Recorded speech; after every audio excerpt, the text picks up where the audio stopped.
Hey everyone, very good morning and welcome to the live session. I hope all of you are doing great. First of all, before starting off, I just want to know if I'm audible or not. So just confirm me in the comment section below if you are able to hear me well.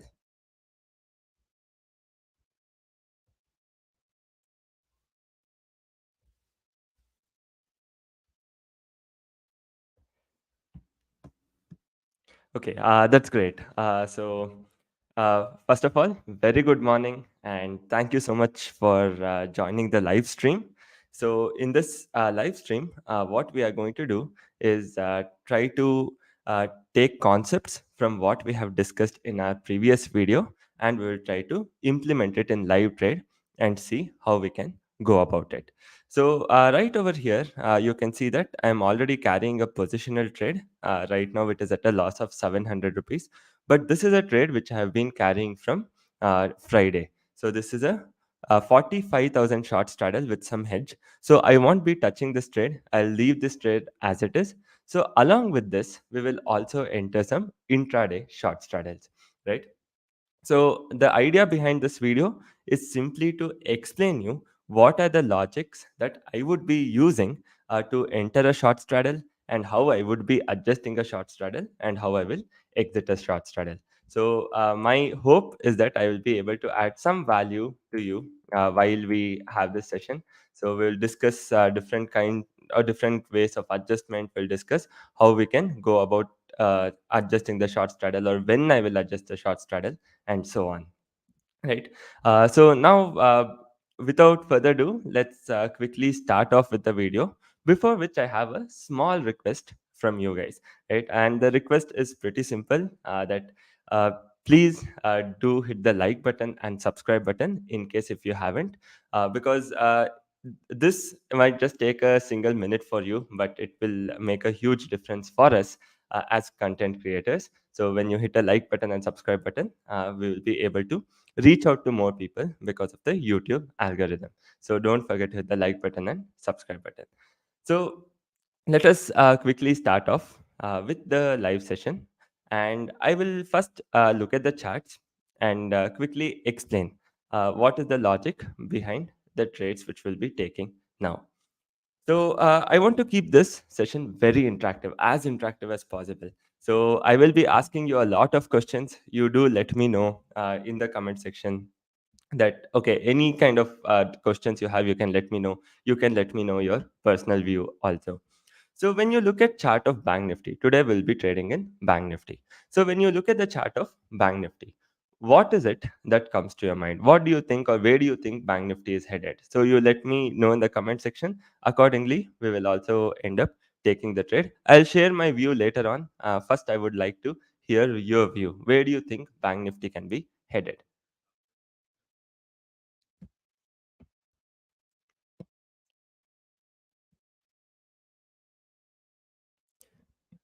Okay, so we have a lot of uh, comments coming in. So some people expect Bank Nifty to be range bound, downward, sideways, range bound, bearish, somewhere around 45,000, and so on. So so now I will just be sharing what I expect from Bank Nifty. So I also have more or less a similar view what you guys are having. So I also expect Bank Nifty to trade in a range bound way. So when you actually look at Bank Nifty, I'll just come to the daily chart. So in daily chart, you can look at Bank Nifty. Overall, you are seeing a lot of red candles. Every time the market is opening higher, immediately there is a sell off. Then there is a gap up. Again, there is a sell off. Gap up, sell off. So this is a trend which has been repeating since at least around 6 to 7 days. Whenever we have seen a gap up, immediately the day is unfortunately closing in red. So, but Friday, you could see something different happen. So even though Bank Nifty actually opened higher, went down. So what is more important here is it was almost able to recover completely. So one thing is for sure that Bank Nifty is sort of finding support around 44,500 level. So on a broader sense, Bank Nifty is finding support around 44,500, whereas it is also facing resistance around 45,400. So this is the range where I am expecting Bank Nifty to trade, because FIIs are buying. So mostly they are buying more into IT stocks. So Nifty is looking very strong. Bank Nifty is not looking that strong. So most likely they're shifting from banking stocks to IT stocks, and Bank Nifty is right now consolidating.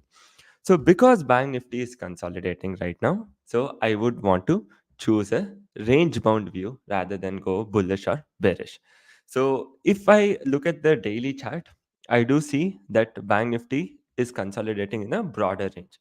So downside 44,500, upside 45,400. So a broader range of 900 points is where Bank Nifty is consolidating. But this is a very broad range for me to take a intraday trade. So that's the reason I have taken this positional trade. Only reason behind taking this positional trade is I'm expecting it to consolidate in a broader range. So if I was expecting it to consolidate in a narrower range, I would have come and put my hedge farther away. But since it is so broad, I have kept my hedge little closer in. So this is the short straddle what I have for a positional basis. But when I come to intraday basis, right? So right over here, when I take a look at intraday chart, so you do see that Bank Nifty is sort of facing resistance when it comes towards 900. So why is it facing resistance? You can see right over here, market did find some resistance. It was unable to go above 900. Then we saw a sell off. Again, it came up. It did hold 900 for a while, but again we saw a sell off. So it tried going up here, it failed. Again, it tried with a gap up, it failed. So because of which, I believe that 900 can act as a very good resistance for us to do intraday trade. So people who haven't watched the short straddle series, I have explained in detail the logic behind entering the trades. So I will be first marking the support and resistance, and once the support or resistance is breached, then we will see how do we adjust. So now coming to the lower end. So lower end, I would be looking more or less levels of 44,680. So there were multiple times when the market actually took support. So I would say 660. So even today, market made a low and we saw some good buying from this point. So right now, I feel that today this can be a pretty good range to play around. That is 44,900 to 40 or 44,930 to 44,600. So let me know your views. So what are you thinking? Where do you think can market go? So I have a view that markets might consolidate in this range of 44,600 to 44,900. So any trade I would be taking would be based on this view right now. So the view what I have is a range bound view, and that's the reason right now I will end up choosing a 44,800 short straddle, which I will be doing. So let's quickly go to first stock, and I will add 44,800 C and P. So let me create it as a basket order. So create a basket. I'll name this as short straddle.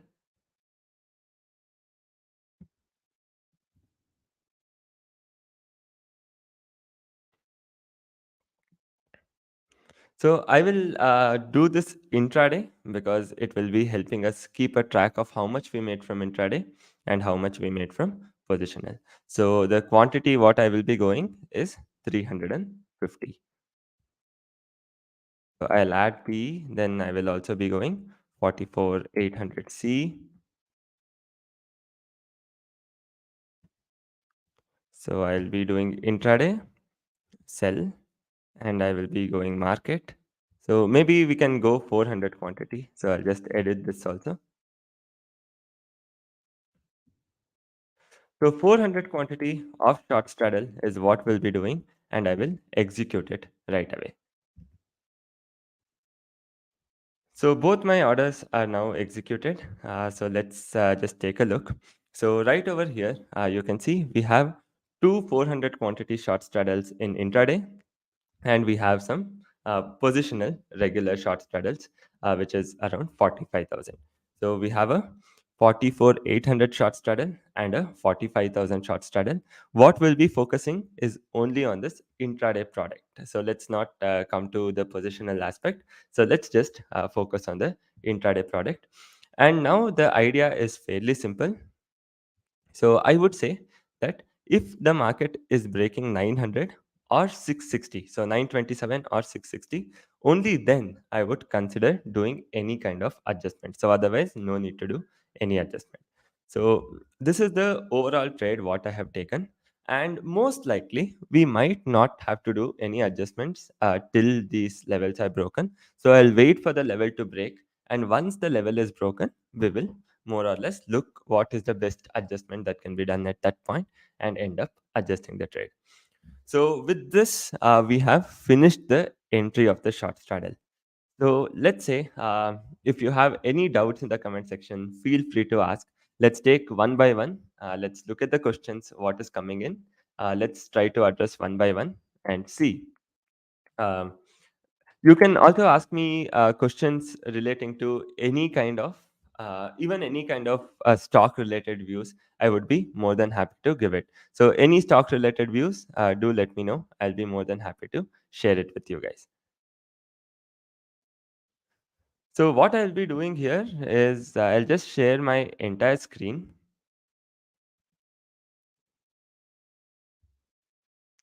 I'll just share the entire screen.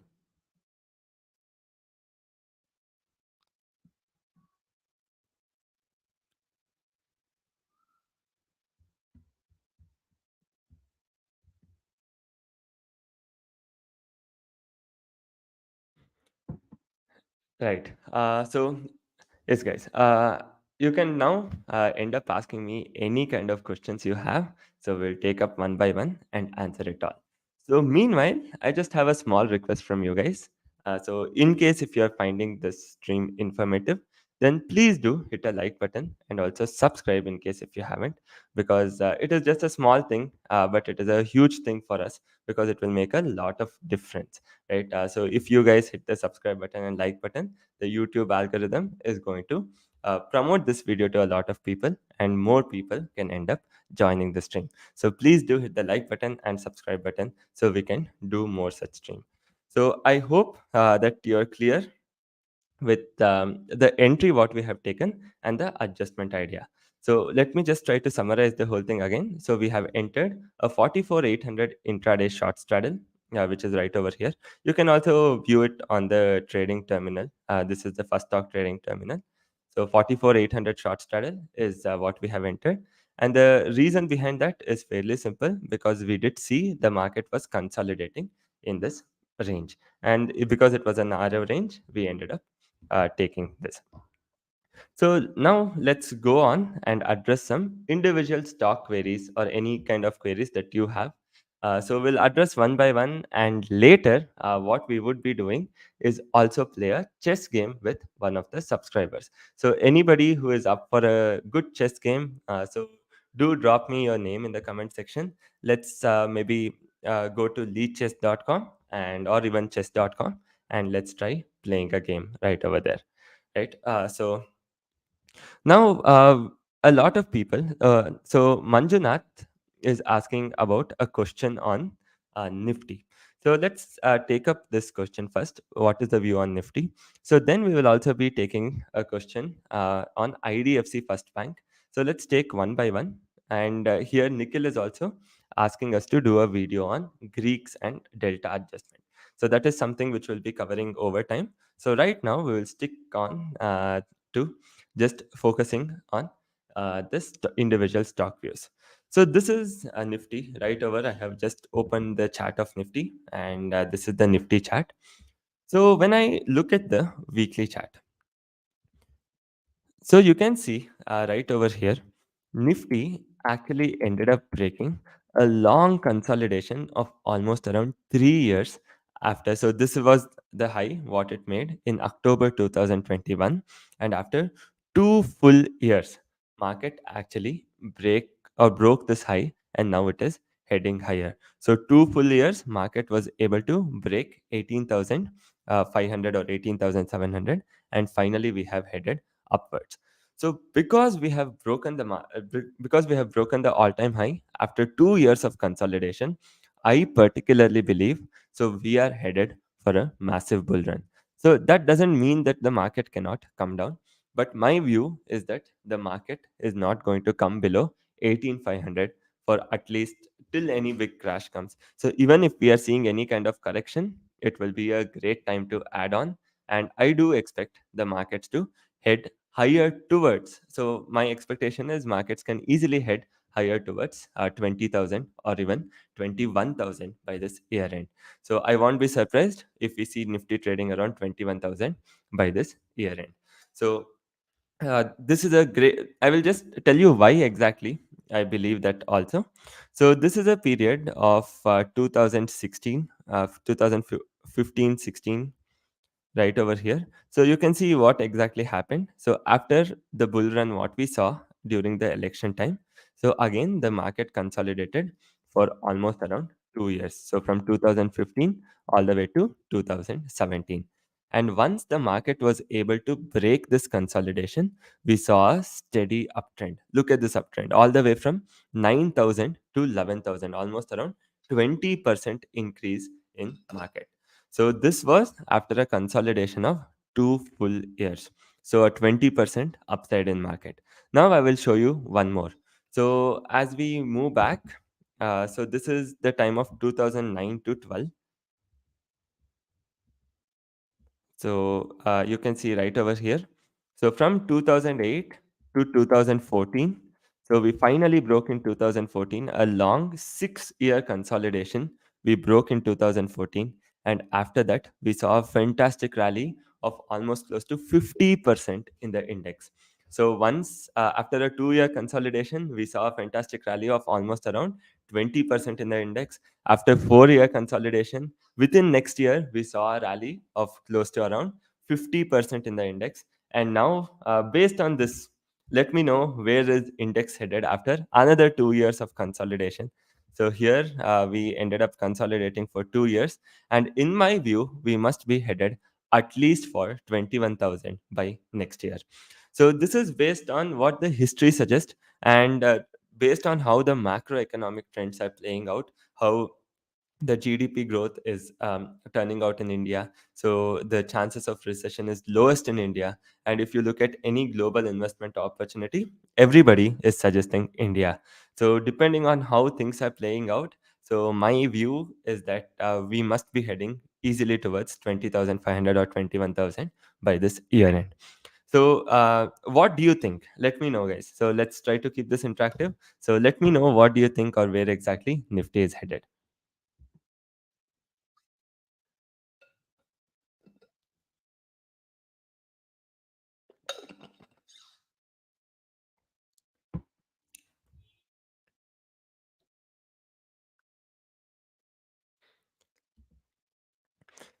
So, yeah, do let me know that in the comment section. Meanwhile, I'll also take up some other questions which are actually coming in.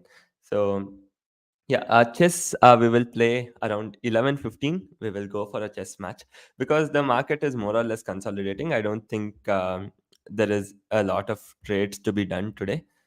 We can see the markets consolidating right over here.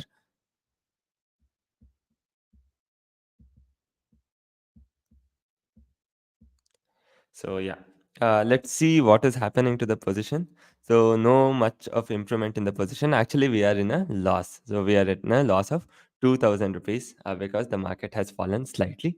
But nonetheless, let's just keep this trade going because there is no need to do any kind of adjustment as of now. So we have some questions coming on IDFC Bank, HDFC Bank, Infosys. So we'll take up one by one. So first, I will take the question on HDFC Bank.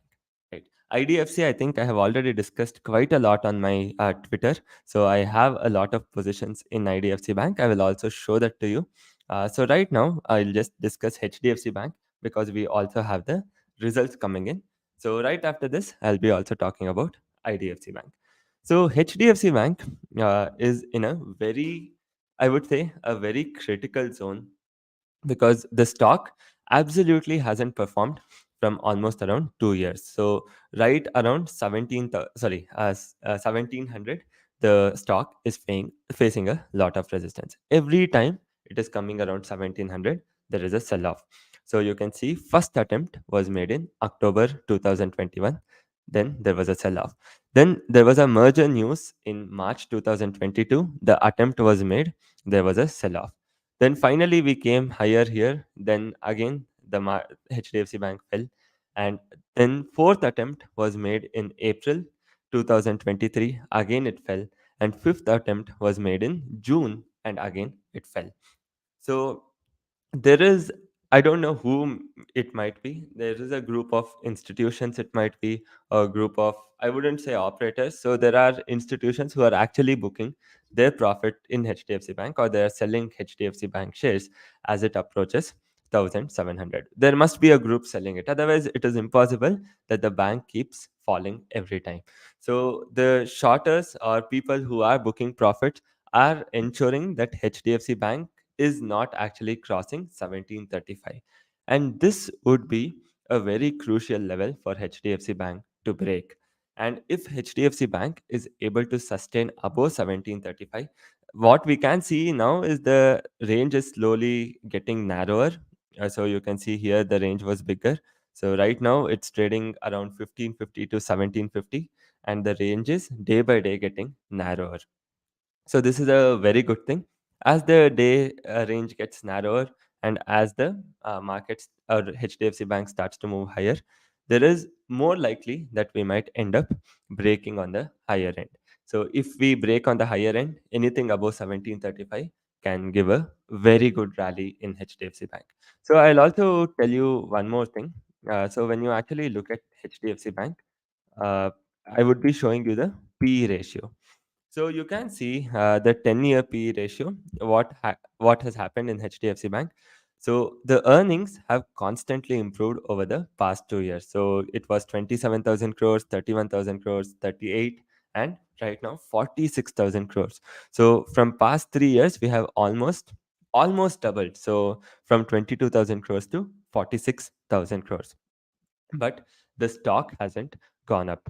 So you can see what has happened to P ratio. So the average P ratio, if you go back 5 years, was around 30, 28, and 30.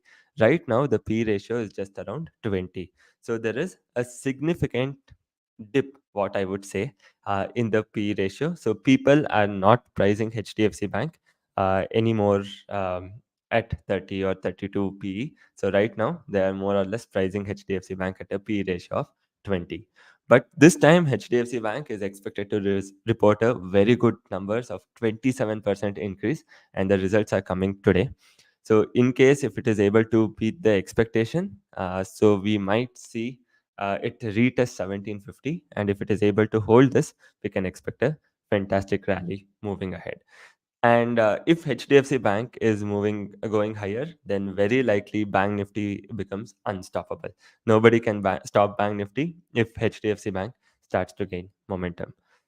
So yeah, that is my take on HDFC Bank. Now I will also be uh, moving to IDFC Bank. Question on IDFC Bank. So again, IDFC Bank, I do have a similar view of what HDFC Bank, the view I had on HDFC Bank.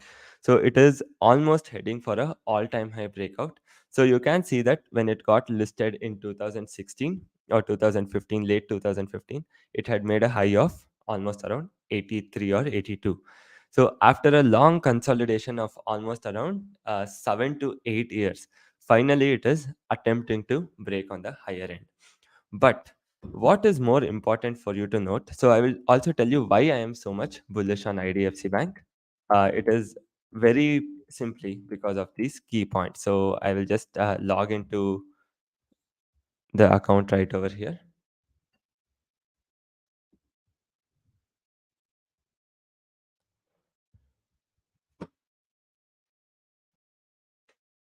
So a lot of things in the fundamental side of it has improved in IDFC Bank in the previous 3 4 years.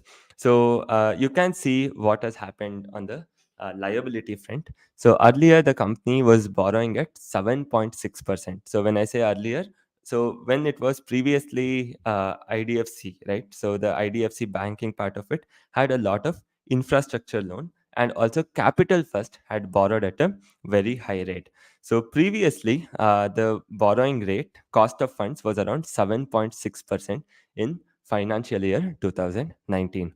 But as of 22, they're able to bring down the cost of funds to 6.8%. So you might ask, Saket, what difference would it make if the cost of funds just drops by 0.8%?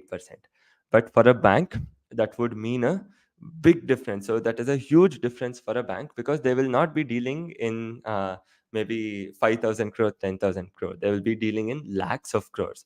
And 1% difference in, let's say, 3 lakh crore or 5 lakh crore business will make around difference of 3,000 crore, 5,000 crore. So right now, the asset side of IDFC Bank is closer to around 1 lakh crore, and even 1% difference in interest rate will make a difference of close to around 1,000 crore on the overall profit side, right?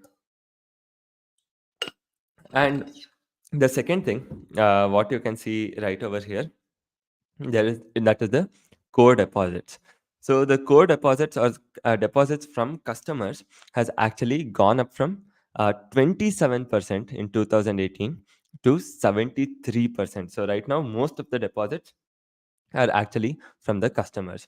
If you look at the asset side, so the retail and commercial loans were almost around 35% as of 2000, sorry, December 2018, right? But right now, from 35%, they have gone all the way to 72%.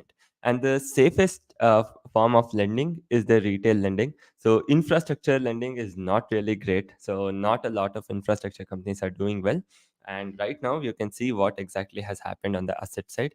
So not just that, so you can see company has brought down the infrastructure loan from 22,000 crores to just around 6,000 crores. What is more important is previously they accounted for almost around more than 50% of their total loan book came from infrastructure, and right now only 5% of their loan book comes from infrastructure. So that way they have done a fantastic job in improving their overall position. And you can also see their NPA, which was around 3.7 and 4.1%, has now been reduced to 1.5%. Overall, they have seen a fantastic improvement, and the overall this thing efficiency rate in collection also stood at 99.6%. So that means fundamentally the bank has made many changes which is going to help in growth going forward. So we can see over the years how things have changed for IDFC Bank. So this bank was not really performing well in 2019-20, or when the structural changes were going on. But now you can see just in matter of 2 3 years how the performance has started to pick up. So last quarter or last year it posted a total profit of 2,485 crores, and I do expect going forward the growth story will just begin. So a lot of things have been done fundamentally very right. And when I look at their customer experience, because I am a customer of IDFC, HDFC, Kotak, and name it, ICICI. So when I look at the customer experience or from the customer standpoint, I really like the experience of IDFC Bank and how they treat the customer. So that's the reason I'm so bullish on IDFC Bank, and I'm also expecting it to head higher slowly. So when we look at the overall trade, so maybe something went wrong. I don't know why exactly we're at a loss of 3,000 rupees really. So we had done a 44,800 short straddle itself, but unfortunately, right now we are sitting at a loss of 3,000 rupees. Right. This is the trade. Right now, market is exactly where we are, but unfortunately, we aren't seeing much of a decay. Right. So this is with respect to IDFC Bank and why exactly we are so bullish on IDFC Bank. So now I'll also be giving some technical views on stock. Anything that you would ask. So one is Bajaj Consumer, I guess.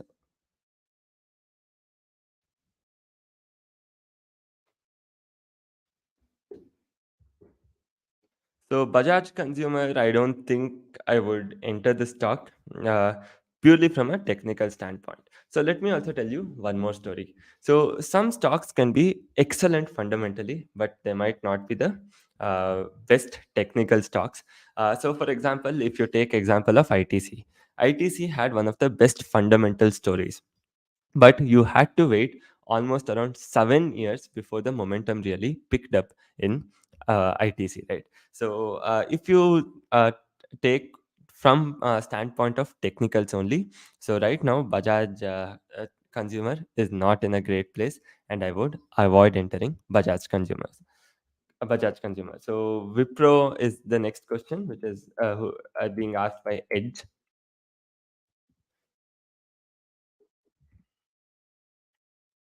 So Wipro, as a stock, so the thing is, I think the IT business of Wipro is not doing as good as other stocks. So if I am actually planning to look at any IT sector, I would be sticking to Infosys, or in any small cap, I would definitely be looking at L&T Mindtree, or even Persistent Systems for that matter. So technical standpoint, you can end up buying Wipro above 450, 460. So it can be a good entry point. But what I would say is it definitely doesn't make sense if you're looking from a fundamental standpoint, because there are better stocks in IT segment itself, that is either Infosys or TCS in a large cap segment, and in mid cap segment we have Persistent Systems, we have also L&T Mindtree. So the next question is on Marico. Let's take a look at Marico. So Marico was a stock actually which I was following quite a lot before, but unfortunately it was not performing really. So again, fundamentally, Marico is a really good stock, no doubt about it. But as I told you, I would also look for any technical signals for it to gain momentum for me to do swing trading. So if I have to enter and exit quickly, so I would be looking more or less the momentum aspect of it along with the fundamental aspect of it. So if you're looking for long term, you can definitely buy Marico, no issues with that. But if you're looking for any short term swing trade, so then I would say avoid, because there is no momentum in the stock. At least it should cross like something like at least around 560, 570 for it to start gaining any kind of momentum, right? So I would say for short term perspective you can definitely avoid Marico. If you're looking for long term perspective, you can start accumulating. So again, one thing what you have to note is I am not a financial advisor, and because of which I would request you to consult your financial advisor before taking any particular view. So you can also see a disclaimer running down below. So consult your financial advisor before taking any particular trade. So coming to Bajaj Finance, fundamentally, no doubt about the stock. It is an excellent stock, but what I would be waiting for is it to break above 8,000. So it is not the first attempt it has made to cross 8,000. There are multiple attempts where the stock has tried to cross 8,000, but unfortunately, it hasn't been able to cross 8,000. So once it crosses 8,000, we will be getting a good entry. So you can look at the weekly chart. I think by this time, you should be getting an idea of how we actually try to select stocks, right? So we don't select stocks on a random basis. If we are seeing for a swing trade, so we would be looking good fundamental stocks which also has momentum. Right. So yeah, one small request from me. So I think I will be repeating this request over and over again. So one small request from me would be to just hit that like button, smash it as much as possible, and also do hit the subscribe button. So it is just 1 minute work for you, not even a minute work, just less than 5 second work for you, but it is going to make a huge difference to us. So just smash that like button, and also don't forget to hit the subscribe button, right? So it would make a huge difference to us, right? So now with this, let's as we are approaching around 11:10, let's also have a quick chess game with one of the subscribers. So I will just have a 5 minute chess game, and then we will again continue with the markets. So what I would be doing is just put a snap quote here, sorry, not the snap quote, yeah, the spot right here. So I'll be getting to monitor the markets while we play a game of chess. So, yeah, I will just be sharing the window first, and then let's start with the chess game.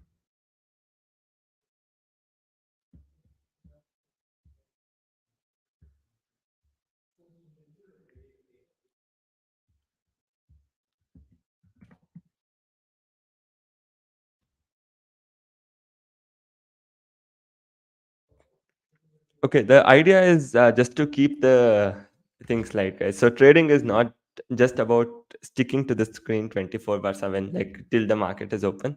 So you can do things what you like, but just that as long as you keep your eye on the this thing, that would be great, right? So my user ID on chess.com is Saketh 15, Saketh 15. So anybody who can send me a 5 minute game request, so I will be accepting their request, and we'll play a quick chess game.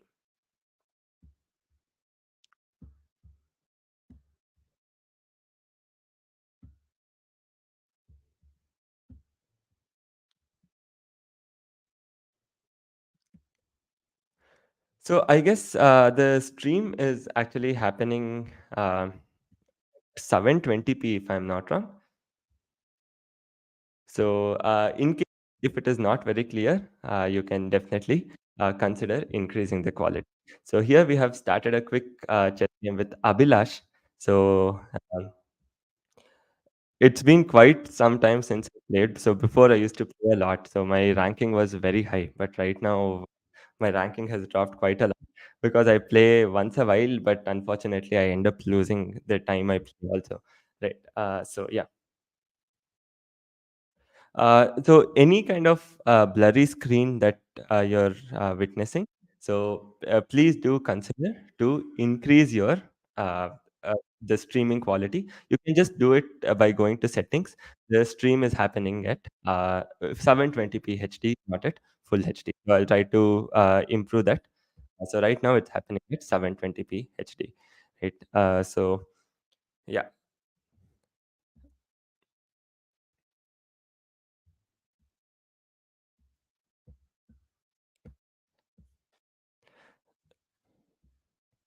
So I won't be surprised if I actually lose this game. So I'm trying to focus on comment section and everything all at once.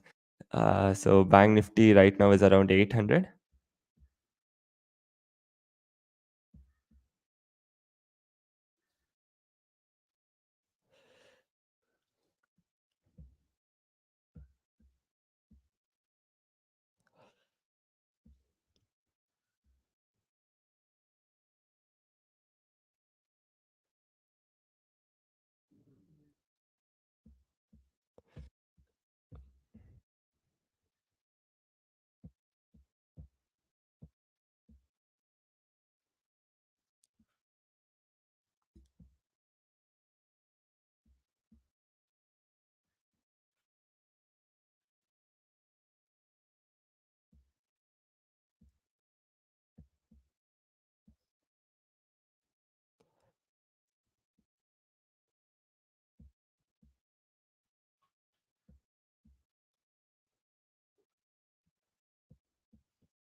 Okay, slowly we have just come to 600 rupees profit. Let's see where we can go from here.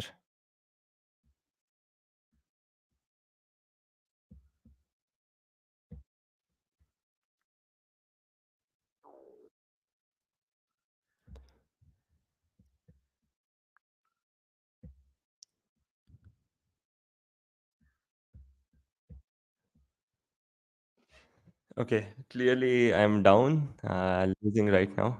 So not sure whether I'll be able to hold this position.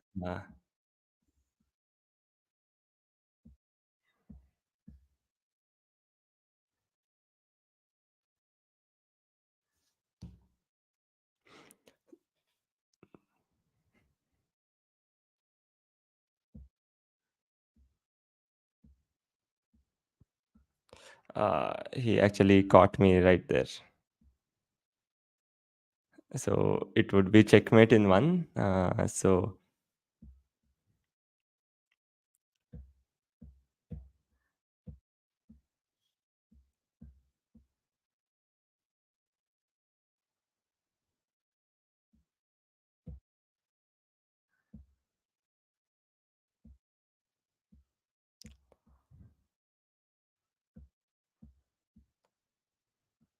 So he has a bishop pair, and yeah, and he's also up by a piece. So most likely, you know who would be winning this game. So very unlikely that you can win against a bishop pair with an extra piece.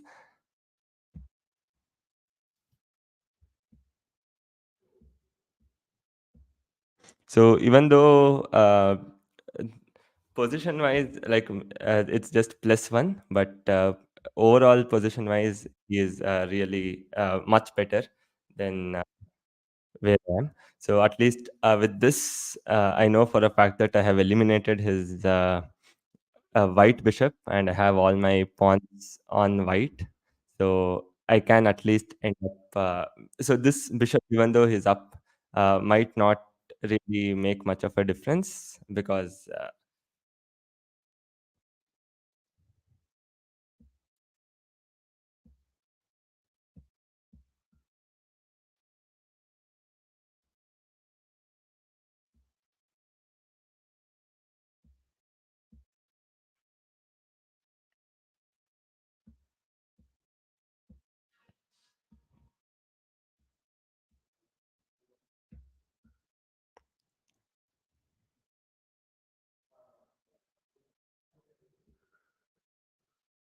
I might still lose by time, guys. So even if I or okay, I'm now forced to do a move.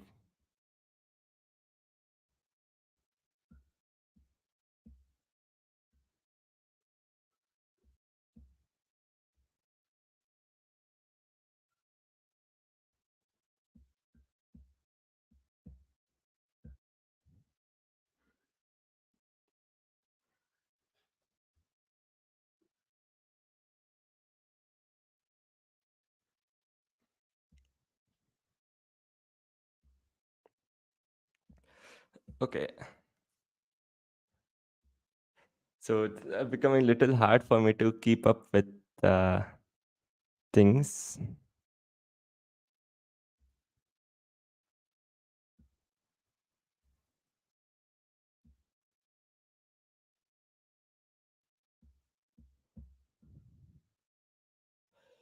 Okay, I'm forced to do a move, which I might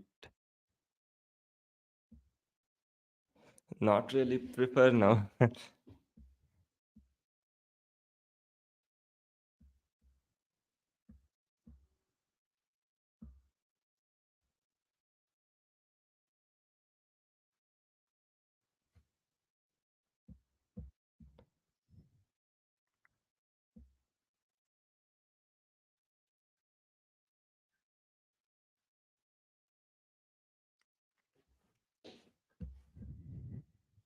Okay, that's a great move, guys. So he caught me.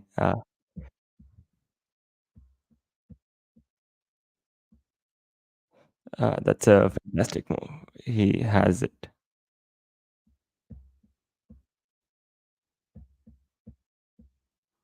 Yeah, so I think it's good for me to just resign the game now. So clearly he is winning.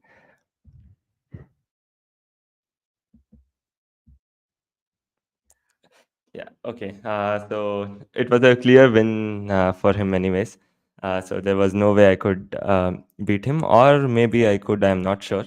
But yeah, anyways, he clearly had a better of me. So let me maybe take some questions which are coming in the comment section.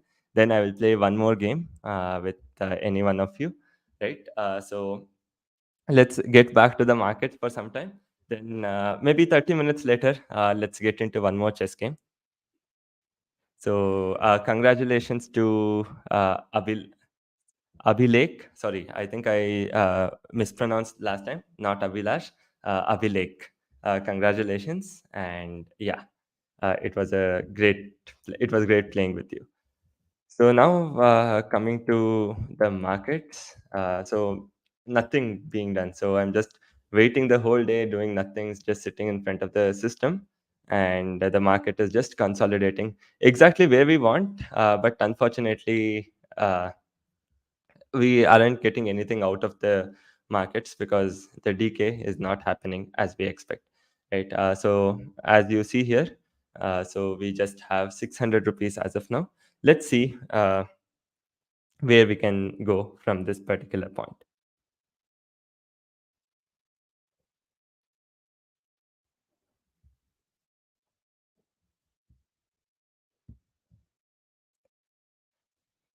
So, what we'll do now is you guys can quickly start asking me any questions you have in the live chat section. And also tell me, how is the stream? Like, are you liking it? What do you want to see, or what do you expect from the stream?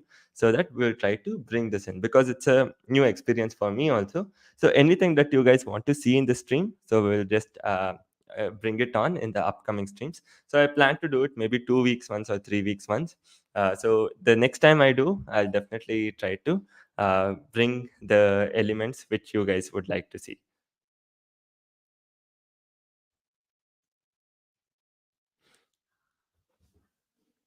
Cool. So we have questions coming in, and also for people who are liking the stream, thank you so much. Please do give me a critical feedback. Let's try to improve and make this as better as possible. So anything that you guys would say or prefer, so we will get that done. So yeah, please give me a critical feedback for the same. So we have a lot of questions coming on Kotak Bank, right? So Kotak Bank and SBI. So yeah. So okay, uh, we will start answering one by one. So there is a question on Kotak Bank. I think IDFC we have already discussed.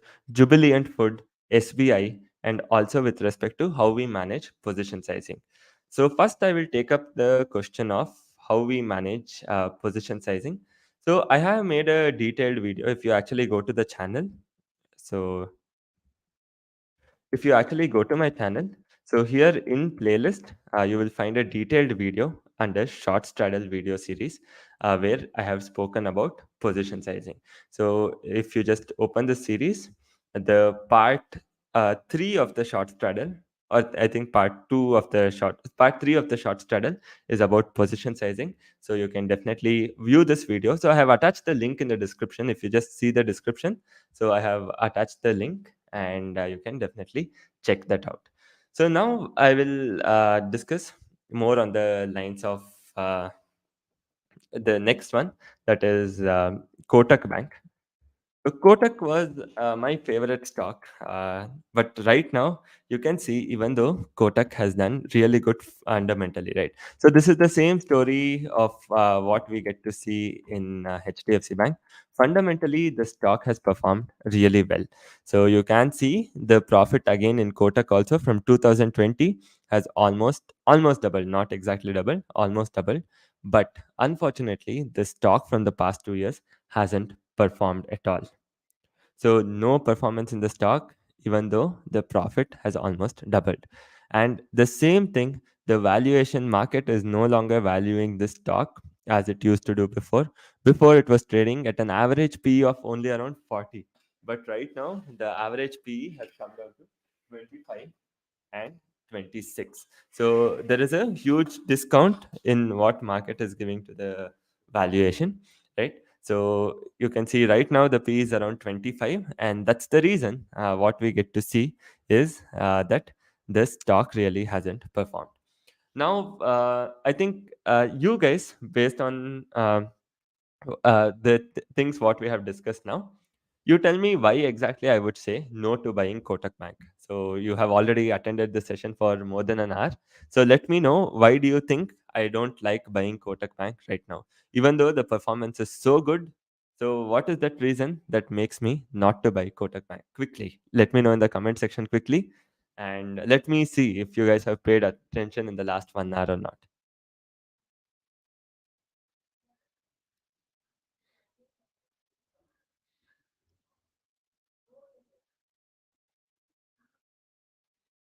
That's right. So Nikhil has paid some attention. So same like ITC, even though the fundamentally the stock is doing really well, right? There is no momentum. So if we are looking for short term or long term, this classic case of ITC is that very simply, even though the stock was really strong, right? In fundamentally, it was very strong. 6 7 years, the stock didn't perform, and suddenly it became double or triple, right? So even with respect to Kotak, fundamentally it's really good. But is it a good time to do entry? Maybe not, because there is no momentum in the stock. It is not even crossing 2000. The moment it tries to cross 2000, immediately there is a sell off. So maybe I would wait for that and then I would enter Kotak Bank. So I really like this stock, but right now I wouldn't enter this. So the market is slowly coming down. Let's take a look at Bank Nifty and see in case if we have to do any kind of adjustment. So I'll open the 5 minute chart here. The market is at 36.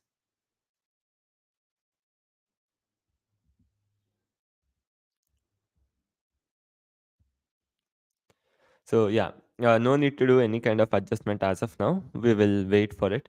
So sometimes our M2M can increase. I think Vishal, we already did a review on Wipro. So I did a detailed analysis on Wipro. I also told why I prefer other sectors more than Wipro. So please do check that out. Maybe little before, if you just go in the stream, you will be able to find that part. So yeah, this is one reason why I would not really enter into Kotak Bank as of now. So other good bank which I would say is which is gaining momentum, doing fundamentally well, is ICICI Bank. So if you look at the weekly chart or monthly chart, you can see the stock has found excellent momentum post COVID, and even Axis Bank for that matter. So really good momentum in Axis Bank post COVID. So right now this was an all-time high breakout for Axis Bank. So right over here, it is offering a very good risk to reward. So look at this. So this was an all-time high breakout which we saw here. So let me just explain you the simple chart structure, right? So look at this. So Axis Bank had tried going up here. So it was not able to go up, and immediately it saw a sell off.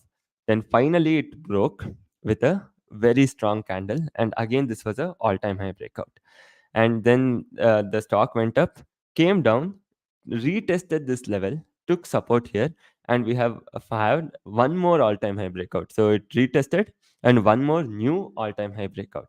Now, if you are actually entering Axis Bank, so again, this is not a financial advice. So I would recommend you to consult your financial advisor before taking the trade. So now you can keep this previous all-time high as a very small stop loss and just enter this trade with a small stop loss and a bigger target. So let's say if you were entering the trade somewhere over here at 839, so your stop loss would be just around 2%. But look at the rally, what you would have got, almost around 20% rally for a 2% stop loss. 1 is to 10, risk to reward. So those are the kinds of stock picking what you can do, especially when it is at all-time high or all-time high breakout retest, right? So this is one thing which I would like, that is Axis Bank more than HDFC or Kotak Bank, because they are not finding momentum as of now. So one more request from me, guys. I think you should have already known what I would be requesting you. So you might be thinking, what is this guy just asking us to do a lot of favor? So one favor I would ask from you is just to hit that like button. Just keep hitting the like button as much as possible, and also hit the subscribe button. Don't fail to hit the subscribe button. So the thing is, we have 370 people watching. We just have around 200 likes. So let's try to quickly make it 300 likes. Quickly hit like button in case if you haven't, and also hit on that subscribe button in case if you haven't. So I'll be making regular content on short straddle strategies and all of it. So in case if you haven't hit the subscribe button, don't forget to hit that. So again, you can see the market slowly is coming back up again. So let me just go to 5 minute. Yeah, the market is slowly coming back up again. We'll keep this level. I think this is a fairly good reference point for us to do our first adjustment. So till then, right now the M2M is around 690. Yeah, if it moves up, maybe we will end up recovering. So yeah, let's wait and watch what exactly we have got.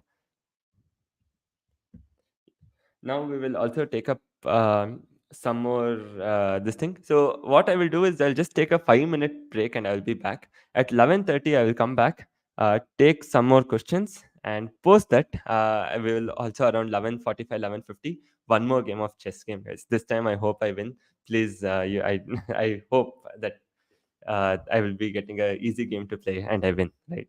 So I'll be coming back, joining you guys exactly at 11:30. Just a quick 5-minute break, and we'll be back again, trying to take up questions from. Okay, so Goyal. So there's a comment from Goyal Associates on Jubilant Food. So I'm so sorry that I know that you have been asking about this stock view from quite some time. So I'm sure that I'll be giving it right after I am back. So there was a question on Infosys also. So we'll be covering Infosys right after I am back. Just 5-minute break. I'll be back by 11:31, 11:32. So I'll be back here and we'll be covering all of it one by one.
Hey guys, welcome back, and I hope all of you are doing great.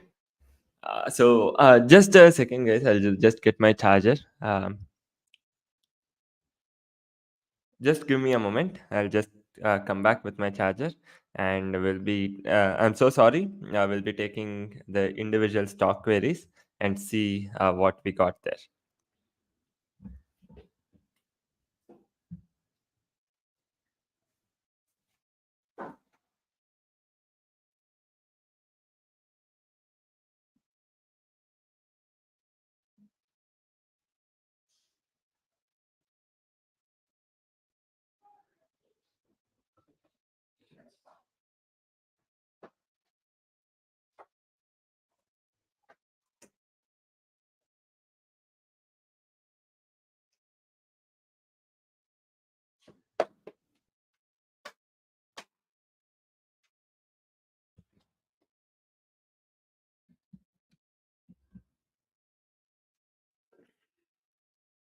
Yeah. Welcome back, and yeah, am I audible? Are you guys able to hear me?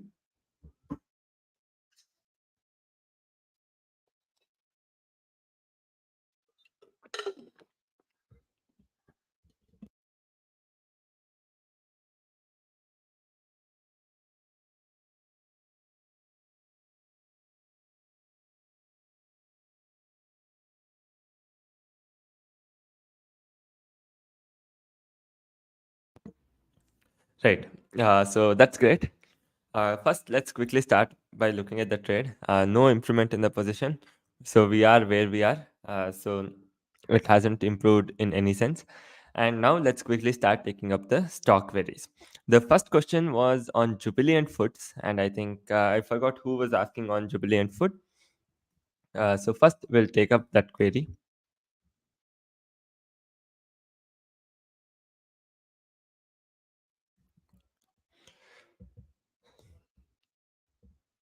So again, fantastic stock, no momentum.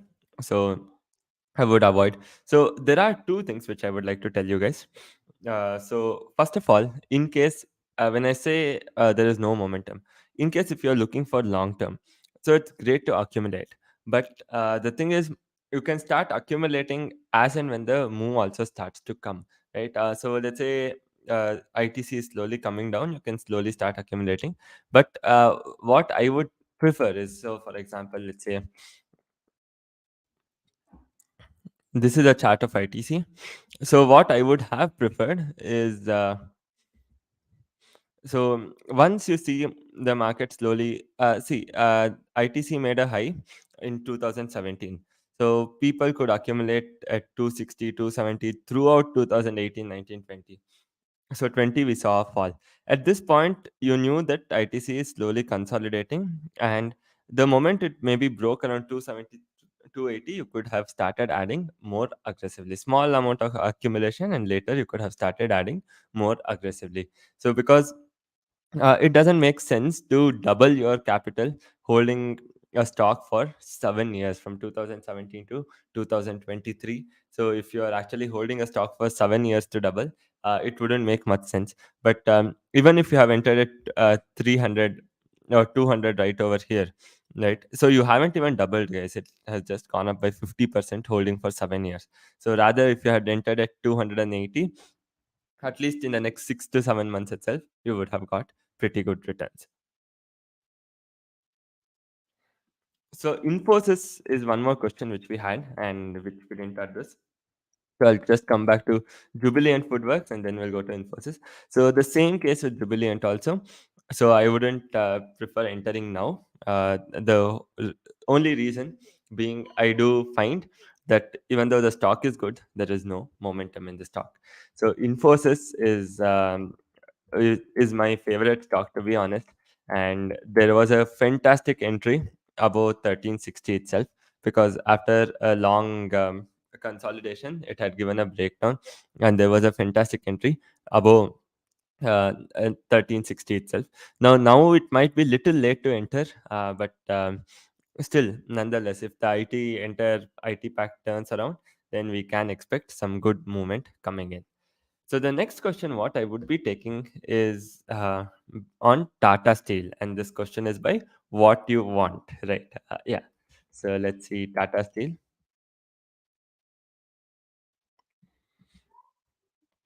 So Tata Steel, the stock is again okay. You can see here. You might be thinking. So most of the stocks, what you're telling, I'm telling no, don't want, no, don't want. The thing is, I when it comes to picking any stocks, so for me, right? So I would be very specific on certain criteria or certain parameters, and 80 to 90% of them fail to meet those, right? So one among them is Tata Steel. Again, you can see that.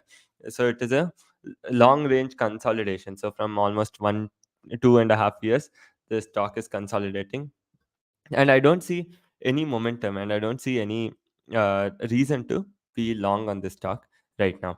And one more thing, in case if people are not able to see clearly, you can increase the stream quality by going to your settings and just changing to full HD, right?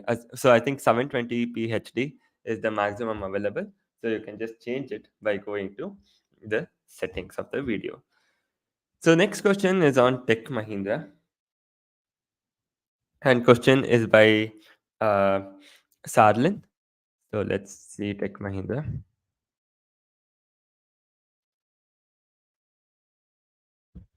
So again, Tech Mahindra, I feel right now is a good point because so at this stage itself, it almost consolidated for a year.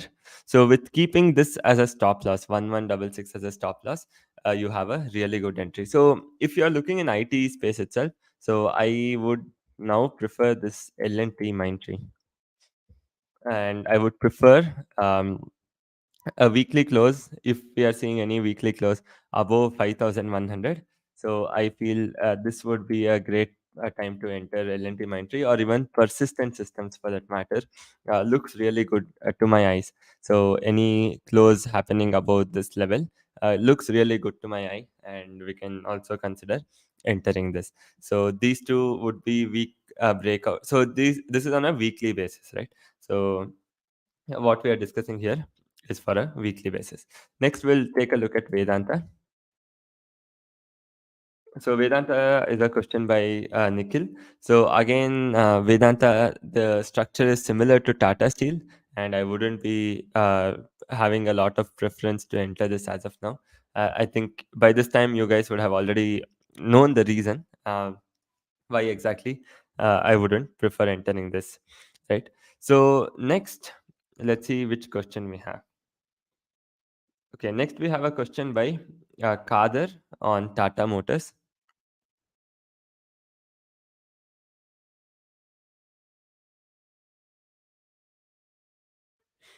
Tata Motors, I think a really good stock, and yeah, most likely I feel that the good entry was somewhere around 575 itself, and we have sort of missed a good entry. So right now is also a great time, but I think the good entry point is already missed, and the stock is up almost 10% from that. So my from the risk to reward perspective, not really great. So I like the stock quite a lot considering the momentum it has. So fundamentally, also things are turning around for Tata Motors, but unfortunately, I feel that we have missed a good entry. So yeah, uh, so I wouldn't be maybe taking, because if I have to keep a stop loss, it has to be quite low, and I don't prefer keeping stop losses so low, right? So we'll take a look at Chola now. So this is a question asked by yeah, Jagan.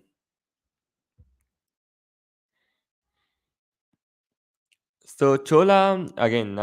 So Chola was actually an investment which I had around 300 rupees, but unfortunately I sold it.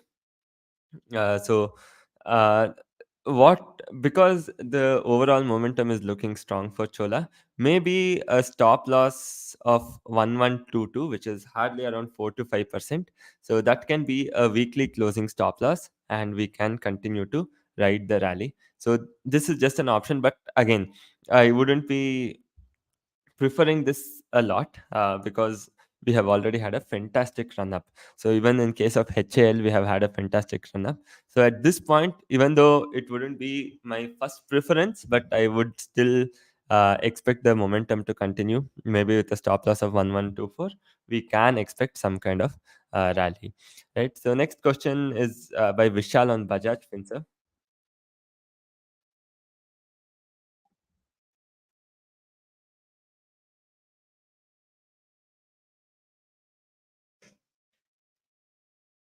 So Bajaj Finserv actually apparently looks weaker than Bajaj Finance. So Bajaj Finance was at least back to this high where it was about to break. So Finserv has a long way to even come back to its previous high.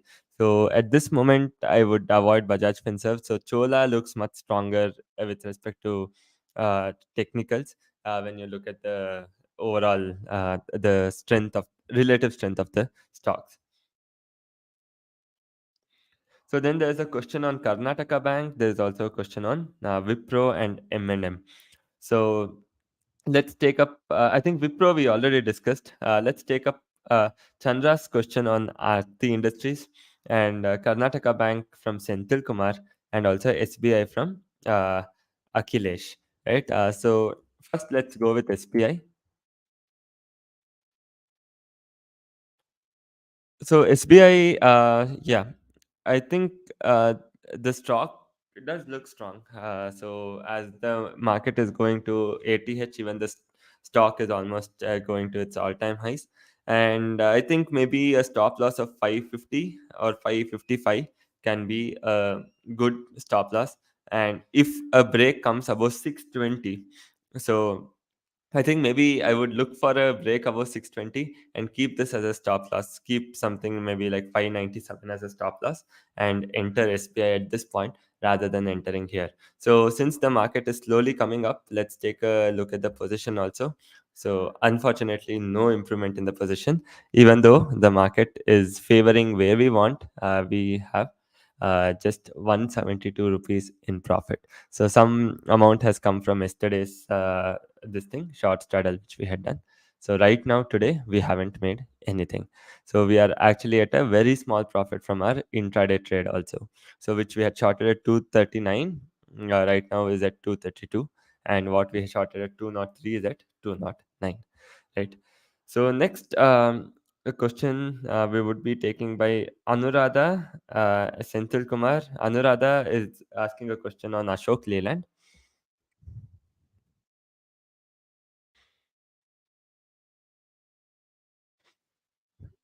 Yeah, Ashok Leyland looks very good, guys. Yeah, I think so. This is a perfect setup which I would love to enter. Stop loss below 167 closing basis, and I would definitely. So this is a multi-year breakout again, as you can see.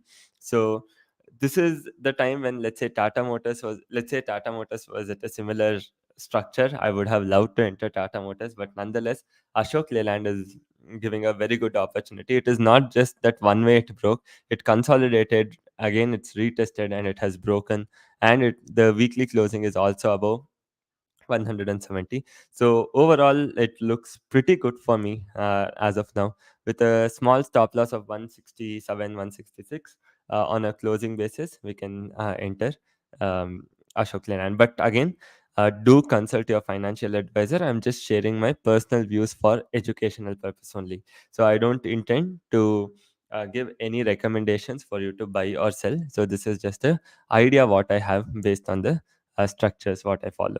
Right. So next, by Senthil Kumar, a question on Karnataka Bank.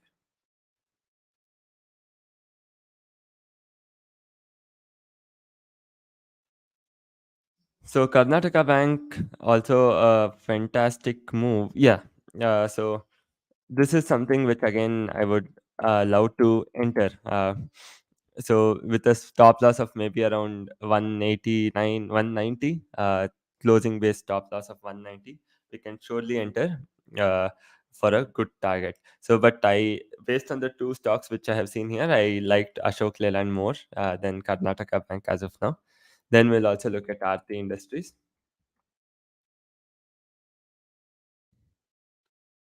Okay, Aarti Industries, I don't think I would be entering. So I don't know the stock fundamentally. Maybe I haven't checked out the stock fundamentally, but at least technical standpoint, at least. So I don't prefer entering the stock anytime soon. So I think by this time you guys would have already gotten to know idea about how we end up picking stocks. So we'll see the last one, M&M Financials.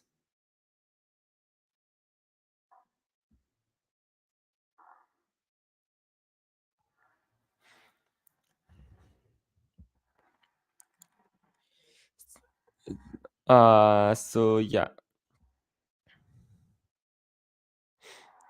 M&M Financials, you can see there was a breakout failure, to be honest. Or if you actually keep this as a low also, yeah, there was sort of a, if we are able to hold 320, right? So I think maybe if we are heading back towards 330, so just keep this 320 as a stop loss on a weekly closing basis, and then we might can, or we can end up holding it. But yeah, so this, if it is considered to be a retest, then we have a excellent entry point for us. So maybe right now also, if we are entering, maybe a stop loss of close around 305 can be something really good, and any up move from here will really be benefiting us. So yeah, one more thing is, before we continue, do let me know review of the stream. Are you finding it useful? So in case if you are finding it useful, then please do help me by hitting the like button, subscribe button. You can also share on other social media platforms. Tag me on Twitter. It is Saketh 1998. So you can tag me. You can also share the link where people can come and join this live stream. So please do share with your friends, your family members who are into trading, who can come and join us. So one more interesting thing is, today VIX is up by 11. Sorry, like VIX is up by 5%, currently trading at 11.2. Maybe that is one of the reasons why we haven't seen the decay what we would have liked to see. So around 500 rupees. Okay, now again back to loss. So that might be one of the reasons why we haven't seen the decay what we would like to see usually, right? So yeah, now again, it's time to play a game of chess. Anybody who is interested. So again, you can just drop a request to Saketh15. That is my chess.com ID. One more quick game of chess, 5 minute one only, please. Uh, yeah.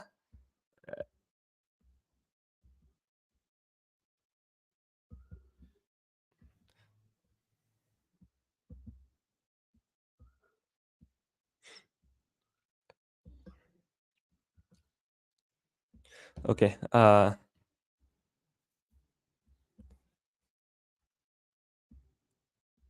So yeah. Let's start off with this. Let's see. I hope this time I win.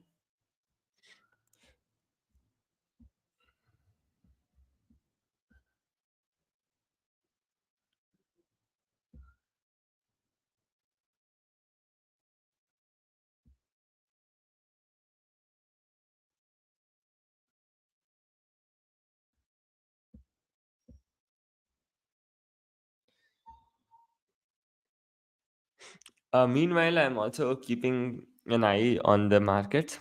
So markets are currently trading at 44, 744, and you guys know when we will be adjusting. So a quick quiz for you guys. So let me know when is the plan, or what is the plan we have for adjustment. Which are those levels where we would want to adjust?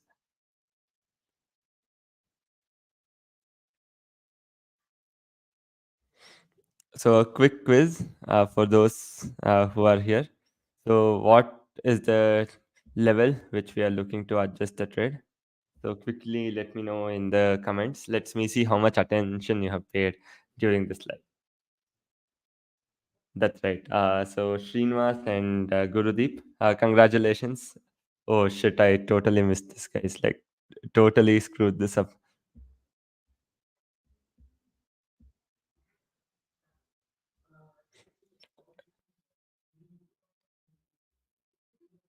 Like I screwed up the move completely. Like very badly, I would say.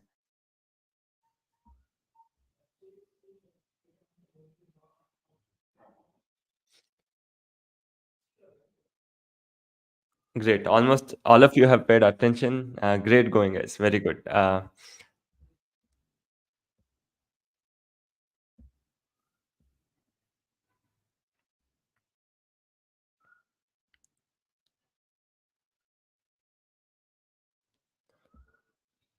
Okay.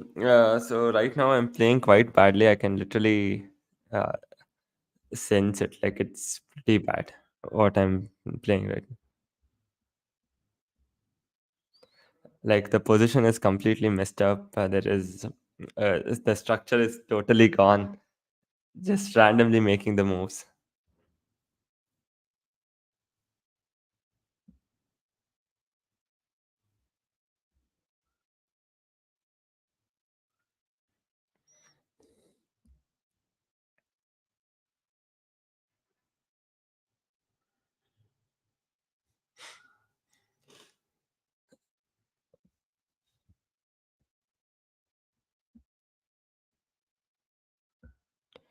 And also, like we are coming up with a lot of exciting things in the upcoming month. So I'll keep you updated regarding all of it. So I would sure you guys would love it. So a lot of exciting things. So some things which you wouldn't have even imagined about. So a lot of plans in the pipeline. Let's see how we can get it going. So it's a lot of ideas, but it's taking time to implement one by one. So as it happens, I'll be giving you live updates.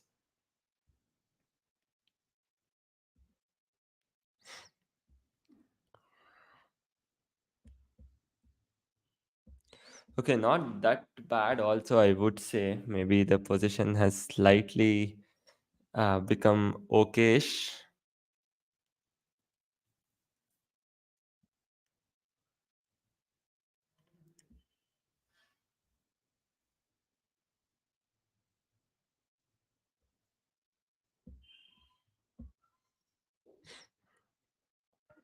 Okay, it has become better than what I expected, honestly.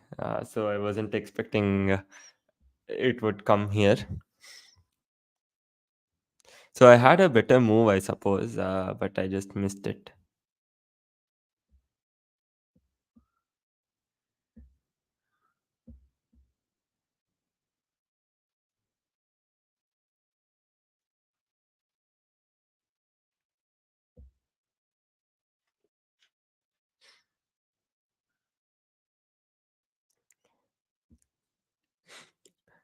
Again, in case if anybody is unable to see the stream, it is getting streamed at 720p. So make sure you change the settings. Oh, I got caught.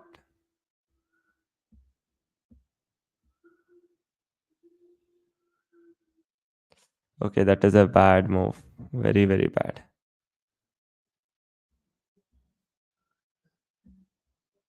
Okay, that is a very bad move, but to be honest, yeah, I think that is more or less game over for me.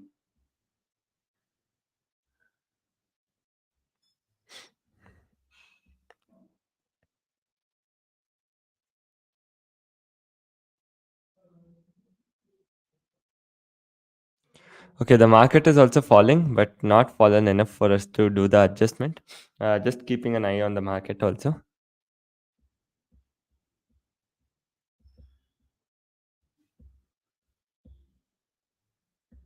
We need a 5 minute chart. Yeah.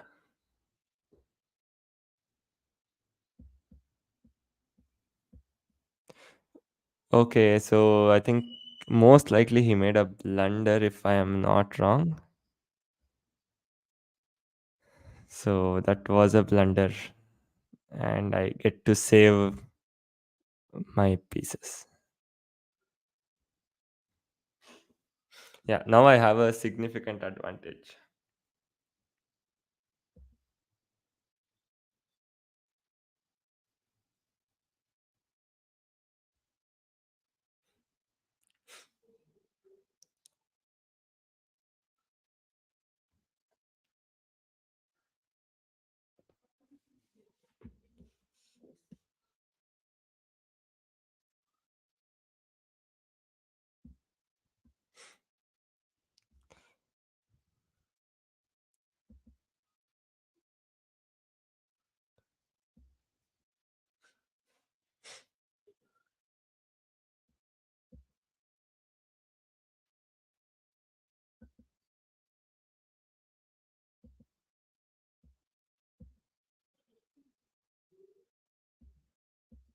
Okay, this should be an easy win.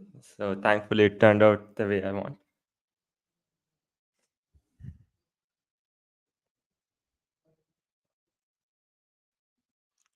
Yeah, with being up plus 10, I think it shouldn't be a problem from here. Yeah, finally, I was able to win the second game. Yeah. So next again, let's get back to stocks. Maybe around 12:30, one more game of chess. Well played. So I think I played with uh, Serene, right? Yeah. So yeah, Rishi will play again. Once again around 12:30. So we just finished with the game. Let's get back to stocks. So luckily we were able to find some support. So we are not doing any kind of adjustment. So the thing is, I am not able to show you how adjustments are done because the markets are not really moving anywhere. But I wish that they remain like this itself. So, oh, I haven't switched on my charger.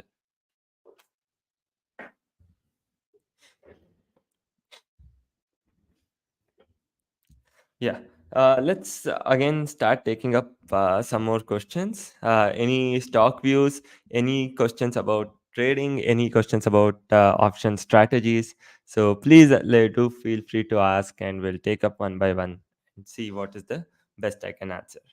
And also, in case if you're finding the stream informative, again, one more request. In case if you haven't hit the like button, please hit the like button and also subscribe button. Subscribe button, hitting the subscribe button and the bell icon is pretty important because you will end up getting notifications whenever we put a new video. So don't forget to hit the subscribe button and the no bell icon next to that. So okay. Uh, so we have some questions regarding the Tradeathon webinar. So we'll be doing that soon. Right now, since we are held up with some work, as I told you, there's an exciting announcement coming up pretty soon. So you will get to know what exactly it is, and also for what we were held up all this while, right? So maybe we are tentatively planning to come up with that on 15th of August. Let me see if it is possible earlier. And yeah, see, broker wise, all brokers are now more or less on the same line. Only thing where they differ is with respect to technology. And right now we are using First Stock, and we really like the platform. We really like the service by the broker. So that's the reason we are sticking to that. And we also uh, like we or anybody who comes to us and asks where to open, we generally recommend this because that is this is what we are using from almost around 3 years, and we really like the service what we get from First Talk.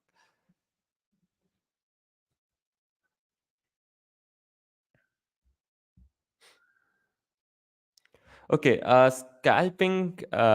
I am not really an expert in scalping, but I can tell you based on some scalper friends whom I have interacted with. So they usually go with 5 minute or 3 minute chart. So some even go with as low as 1 minute, but generally a 5 to 3 minute chart is what they would be looking at.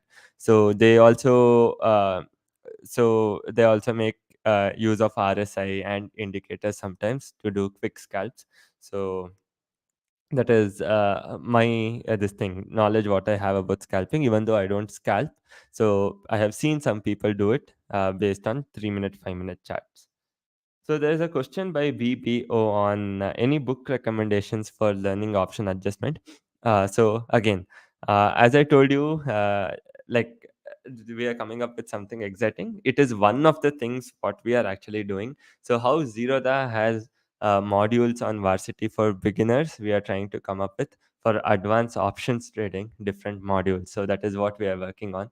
It that is just one of the thing what we are coming up. There are a lot more things which we have planned in the pipeline, which we'll be doing soon. And again, these would be free modules because even we know for a fact that there is no good reading material anywhere. So Zero the Varsity covers the basics. But after basics, what next? Where do I go and maybe learn something new, right? So this is where we actually are planning to come up with different modules on markets and option trading, which is little advanced, more advanced than Zerodha. So Zerodha is undoubtedly the perfect module for a beginner. But post that, if you want to go little professional, little advanced, since there is no module available on Varsity, so we were actually trying to come up with one such module. Most likely, we'll be putting the first module up by end of this month. So by end of July, we'll be having the first module up.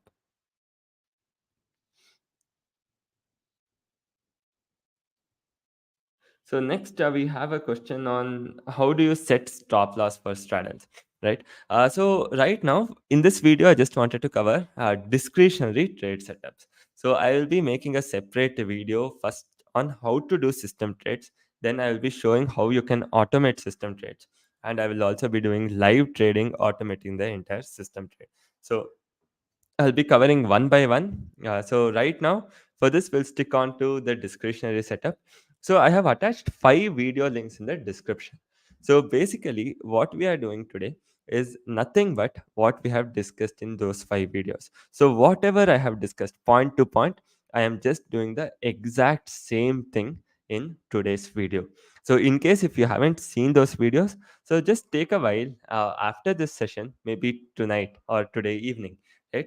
Whenever you get time, just go through those 5 videos. So if you just go to the channel, you will have 5 videos. Go through those 5 videos, and that is exactly what I am doing, whatever I have covered in those 5 videos in this particular live session.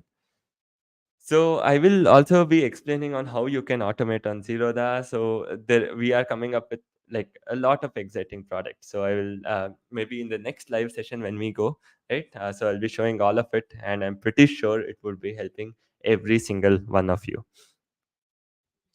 So, what strategy would you recommend for positional directional option selling? So, this is a question by Akshar. So the thing here is when you are talking about positional directional option selling, so I would first question I would ask you is when you say okay, what strategy would you recommend? It really depends on one, what kind of a trader are you? So are you a beginner trader, or are you good with adjustments? So can you handle market swings? So that is one really important question which I would ask anybody who would ask me this question, and based on that I would recommend them some strategies. So if the person tells that, okay, I'm a beginner and I want simple strategy, most likely I would be recommending them only to go with spreads. Simple bull call spreads, simple bear call spreads is what I would be recommending to go with. See, zero brokerage platforms are great, but I would like to tell one thing. In any transaction, right, there must be a win-win for all the players. So if the broker is offering you something, it's better you give the broker something so he can offer you better. So now let me tell you what ends up happening. 5 years later, today Zerodha has the most advanced tech platform. Why do you think they have the most advanced tech platform? Very simple reason is because they had enough money to spend on technology. They had enough money to get new developers and spend on technology, right? So that is the reason today, right now, they are the leaders in the market. If Zerodha had gone with a zero brokerage model, right, telling that okay, I won't charge you brokerage at all, so then even their spending on different things would get restricted. So 1 2 years down the lane, the technology will get obsolete, and the brokers will not be able to adapt to the technology as quickly as possible. That's why in any kind of transaction there must also always be a win-win. So if the broker is able to give you a deal very cheap, 20 rupees per order is a very cheap deal. So some brokers also give you 5 rupees per lot, 2 rupees per lot. So if you're trading with 2 3 lots, when if you're going with 2 rupee 3 rupee per lot, it is working out so well, right? So in such cases I would sell. It is so definitely it will save you some bucks, but you think at a larger picture. So you always think at what is good overall. So let's say I'm doing business with you and I tell you give me everything for free, and beyond one point even you will burn out because you won't have enough cash to keep giving good quality stuff always for free, right? So that's the reason I would say there is nothing wrong in paying small amount of brokerage. It has to be win-win for both. So I would say paying brokerage like 50 rupees per lot, like how these traditional brokers were charging, that is ridiculous, right?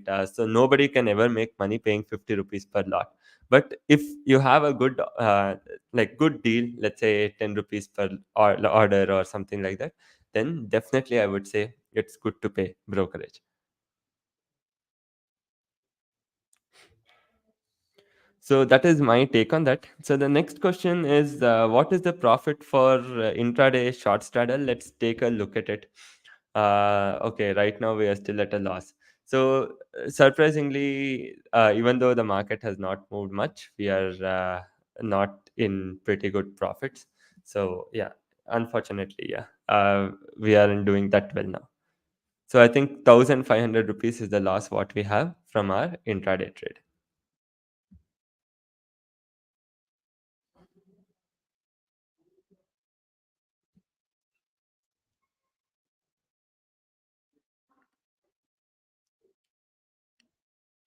So here is a question by Lalit, who is actually has a very interesting question. So in low VIX scenario, option buying seems to be more lucrative than option selling. And what is my view? So I would actually agree with Lalit on this. The thing is, especially on the expiry days, right? So buying is looking more attractive than selling any day, because the small 5 rupee 10 rupee option is simply surging to 15 20 rupees in no time. So one single spike on any side, these options simply surge, and that gives buyer a fantastic opportunity to scalp. And forget about scalping. So if I enter a call option and put option both trading at 5, very likely I can exit one option at 15 rupees and the other one at 2 or 3 rupees, making a net gain of 7 8 rupees easily. So this opportunity is available, especially on expiry days towards the end because of the gamma moves, right? So that is actually in this VIX environment, it is making option buying more attractive than selling. So Hemant Gowda is asking a question about copy trade software. So we do use one in-house what we have built for ourselves to manage like very close people's this thing. So between friends and family itself, right? So we don't take outside money. So yeah, like apart from that, maybe I can just connect with some developers who can help you develop the software, but we can't provide any software as a whole. So next, the question is by Aman. Is it worth selling penny options on expiry, considering, say, for 0.1%? What is the view? So again, the question is quite tricky. So again, I just spoke about buying, right? So I told how buying is becoming more lucrative, but in spite of that, I don't have the caliber, or I would say I don't have what is required to buy an option. It just the entire process just doesn't suit me. So I would still go with selling an option.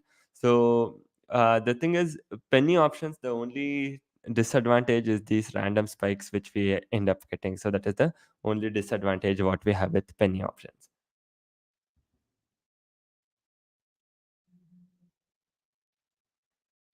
Okay. Okay, there is a question by Dream your motivation on straddle averaging, right? So let me just come to this concept of straddle averaging, for which I'll just open Stockmock.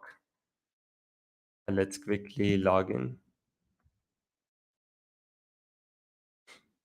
and yeah, I'll go to builder. So I'll tell you what is straddle averaging. Let's say you have done this particular short straddle. So this is what we have done as of now, right? So the concept of averaging is fairly simple. So when the market is moving higher, the idea is simply you create a higher short straddle. Let's say market moves towards 45,000. So you create a 45,200 short straddle such that your average is going to be 45,000, and you would make the highest profit when the market comes around 45,000. So this is the concept of straddle averaging. But in my opinion, this is not a good way to adjust any kind of a trade. The reason is simply you're increasing your risk exposure. So every time you try to average, your risk is going higher. Every time you're increasing your quantity, your risk is increasing. So because of which, I would say straddle averaging is not really a great option to go ahead with. So uh, I will tell you what is the other option. What you have is called as a shift, right? So instead of doing this, I will help you achieve the same payoff by simply exiting your call option. Sorry, not this. So let's say you have a 44,800 short straddle created. So all you can do is very simply exit your call option. So this is called as a shift, and go and enter 45,200 call option. You will achieve the same payoff, exactly the same payoff. So you can see the make note of a break even here, right? 44510 So make the note of the break even and see this. Not a single rupee change in the break even. So why do you want to increase your risk exposure unnecessarily? So you're just going extra lot to increase your risk exposure unnecessarily. Instead of that, just go with one lot, strangle itself, and you will be in a much better position. So that's the reason I never usually prefer averaging, and I always prefer shifting over averaging.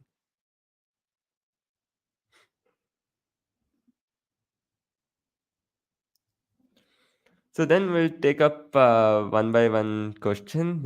So how does VIX influence premium? So in a way that if the market VIX is higher, so it's actually the other way around. Premiums influence the VIX, and also VIX influences the premium. So it's like VIX is going to give you a rough idea on where the premiums are priced, right? So the simple concept is, if VIX is low, uncertainty is low. If uncertainty is low, then the premiums are low. If VIX is high, uncertainty is high. If uncertainty is high, premiums are high. So this is a simple concept what we usually use to understand VIX and this thing. So you can see Nifty IT index today is up by almost around 2%. So which clearly tells us that most of the IT stocks have done fantastic today. So Wipro, Mindtree, Tech Mahindra, Infosys, everything is up by 2%. Fantastic. So this is really good. So Nifty is now gaining strength across sectors. So initially it was led by the banking sector, then supported by Reliance. Now IT is also adding up. So this is perfectly what you want. So I'm just taking a look at IDFC Bank. So it is consolidating, and it might get added to MSCI index, given that if it is crossing around 85 levels by this week, but doesn't seem so. Right, we might have to wait for the results. So if the results are good in the August series, it might get added to the MSCI index. Yes, you can definitely do straddle about 20, even at 40, even at 80. The thing is, when VIX is at 20, the short straddle premium on Monday will no longer stay at 231 and 215. Rather, you will be having premiums of close to around 350 on each leg. So this is very unlikely you will find these premiums even when VIX is at 20. So straddles can be done all the time, and you will be rewarded based on the amount of volatility. Higher the volatility, more the premium. Lower the volatility, lesser the premium. And yeah, so now again, I would be going back for this one request from you guys, that is to hit the like button and the subscribe button in case if you haven't. So as I told you earlier, so it is a very small thing. It will just take 2 seconds from you guys, but it is a big thing for us. So please do hit the like button and the subscribe button in case if you're enjoying the stream. So that is a small thing which I would really like you guys to do, because it will help video coming on ranking on top, and YouTube will also recommend it to more people. Yeah. With that, let's again continue with the question. So the question is by Dennis, who is asking: is it possible to buy government securities like in Zerodha in First Stock? Yes, you will be able to buy government securities in First Stock. So whichever issue, you can just drop a mail, and they will be helping you buy the government security. So yeah, next question is on how to manage short straddle in intraday as DK is not enough till 2:30. So I would maybe slightly disagree with this. I would say there is good DK happening, and uh, it is not really hard to manage the short straddles. So we can end up managing it. The DK also seems to be happening well. So you will obviously not get the amount of DK what we get in a higher premium this thing, but higher premium environment. But right now the DK is happening. Okay, will you execute straddles in a bullish market? This is a question by Ayan. So my answer to that would be yes. I do execute straddles in bullish market and bearish market. So sometimes I shift to strangles if I'm not really sure of the range. So right now I'm doing straddles because uh, I can see Bank Nifty consolidating in a very small range. But if the range widens, so then I would not be able to do. So this is a very small range, right? So since it is consolidating in such a small range, I'll be able to do the straddles. But in case if it is breaking or it's trading in a very broad range, then I would prefer doing strangles over straddles. So then we have a question by Jai Krishnan who is asking about any mentorship programs. So the thing is, we don't have any mentorship program, but I am planning to come out with a series, right? So it would mostly be a paid series where we are actually calling professionals to cover one full month of what happens in the trading this thing, a one full month of trading journey, where in the first few modules I'll be teaching what I will be trading, and the same thing I'll be executing for one full month, and every single day it would be covered. I will be trying to explain what the psychology, how my mind was working at what time. So that is a video series which we are planning, but it might take time, maybe around October or November is something which most likely will be coming out with that. So meanwhile, we will be making regular videos on YouTube, so you can definitely check that out. So there will be regular videos on straddles, strangles, and also trading, which we'll be doing.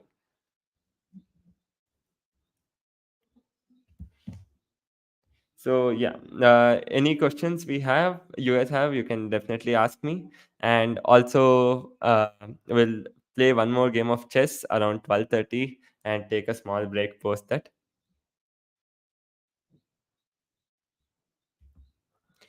So I don't know. I think it's because of the HDFC Bank result. So even though the market is in our favor, so you can see this particular trade, right?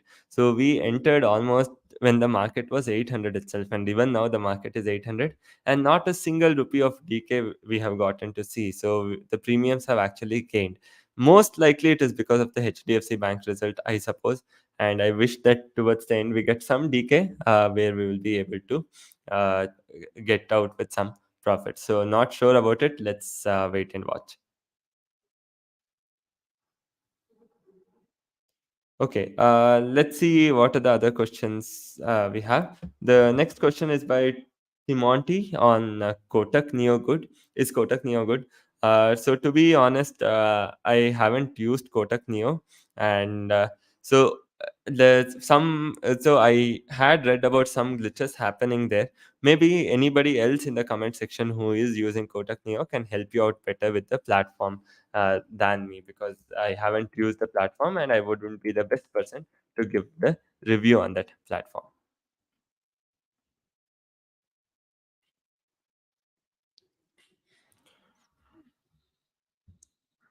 Okay, thank you so much, Chandrapal. So, guys, we also make daily vlogs where I try to cover what happens in our office throughout the day. So, if you just go to the channel, so there is a playlist called as vlogs. So, I try to cover what trades we take, how the trade is going, everything what we happens throughout the day. So, in case if you haven't checked that out, so you can do that as well. So, you can simply go to my channel. There is a separate section under playlist called as vlogs. So do check that out also.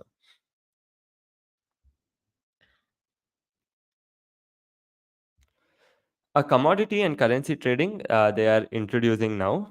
So maybe in another 3 to 5 weeks, we will have both commodity trading and the other, sorry, commodity and currency trading.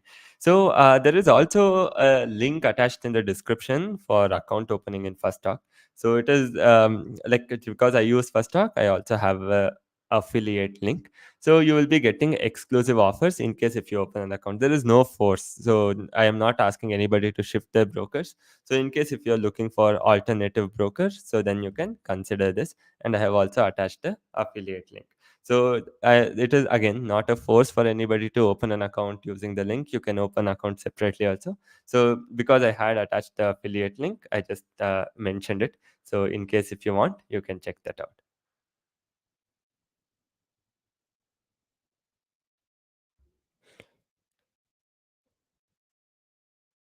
So next, how do we split capital among intraday and positional? But the thing is, we generally don't split the capital. What we do is we continue with our positional trade itself, and towards the end, so what we happens is towards the end we continue with our positional trade. So let me just come to this thing. So you can see this 45,000 short straddle is something which I've been carrying from yesterday. So I continue with my positional trade even morning, just add the intraday quantities. And towards the end, I just cut my intraday quantity and continue with my positional trade. So for my positional trade, I don't think to go this quantity, would have used more than 20% of my capital, or even lesser than 20% of my capital is what I would have used, right? So that technically means I will have close to around 80% of the margin available to trade naked on an intraday. And even right now, if you actually look at the account, there is around 15 lakh left, and this is a 50 lakh account. So total value of the account is 50 lakh, and we still have 15 lakh left. And this is naked short straddles what I have done. So I haven't taken any this thing hedge as of now for the intraday trades only.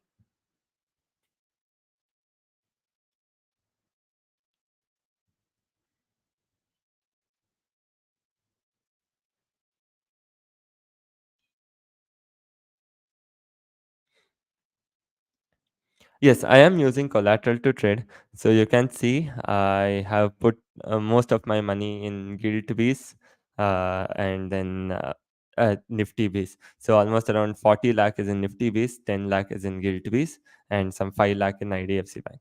So I'll also show you the IDFC Bank trades which I hold. So this is actually held in my mother's account.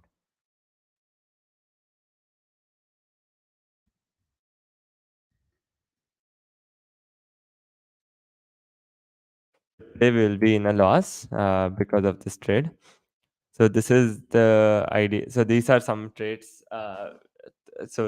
These are some traits which I wouldn't not. This is not something taken by me, right? So I think right now it is in profit or loss. But this is one thing which I am carrying. That is IDFC Bank futures. So today you can see that we have lost close to around 7.3 lakh from IDFC because it has fallen almost around 1%. So you can see 1.45% is what it has fallen, and we have lost almost around 7 lakh. Because luckily we had the put option, which we have now shifted to 80. From 70 puts, we have shifted to 80 puts, and this has saved us close to around 1 lakh 62,000. So this is what we continue to hold and carry. So let's see where it goes. I think the results are mostly expected on 29th of July. So here I don't end up taking option trades. I only hold this trade. These trades are actually taken by my father. So he trades a very small quantity here. So this is one trade which I'm holding. So here we also do some other investing. When I say other investing, mostly momentum investing. You can see some of the stocks, which are mostly stocks which you wouldn't be hearing quite often, maybe Orient Hotels, Kirloskar, Persistent, Sula, right? So even I actually ended up entering BSC also recently. I think I had also put a tweet regarding that. So this is the only account in which I trade, and here I don't want to enter any other stock. That's why I have kept everything in Nifty Bs and Gilt Bs. So only two stocks I have kept, Nifty Bs and Gilt Bs, because I don't want to enter risky trades in this account. This account is only purely for option trading.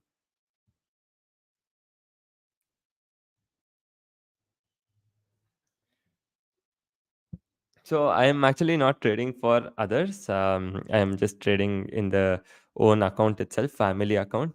So we are not really trading for any outsiders.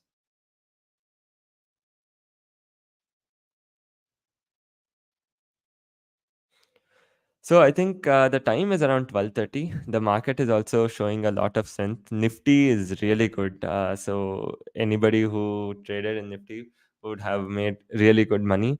Unfortunately, no DK in Bank Nifty. So this trade is still in a loss, and I'm still surprised how is it in a loss. Right. So we will again play a quick game of chess. Again, take some a break, maybe around another 15-20 minute break. So after a game of chess, and we'll be back post that. So meanwhile, I hope that you guys are enjoying the stream. So if so, totally we have 441 likes. Let's quickly try to get it to 500. So quickly, we need around 50 more likes to get it to 500 likes. So in case if you're watching the stream, finding it useful and haven't pressed the like button, quickly hit on the like button and help us reach total of 500 likes. And now again, it is chess time. And as you know, it is Saketh 15, my chess.com ID. So anybody willing to play a quick 5 minute game? So let's start with that.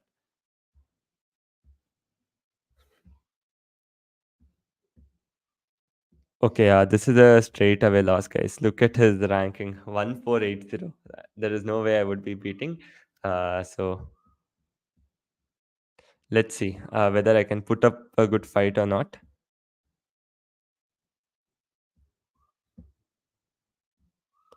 He's so quick with his moves, right? So it's impossible for me that I would be winning. I think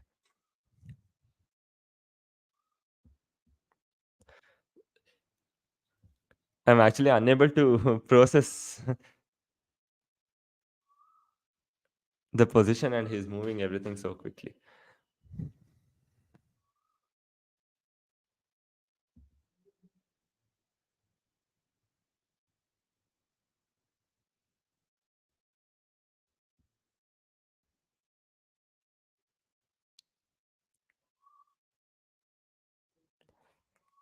Okay, I'm actually stuck not knowing what would be the ideal move next. Uh, Let me just see.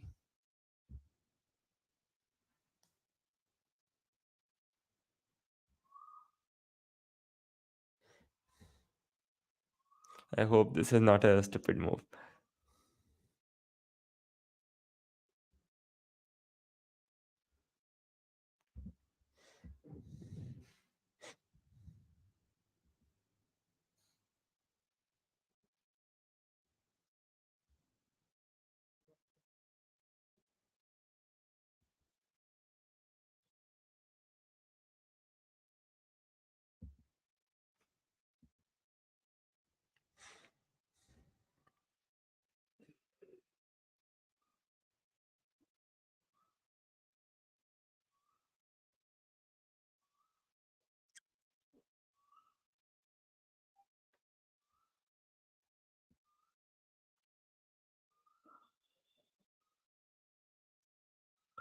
Okay, I'm running out of time, and I don't have any good moves also.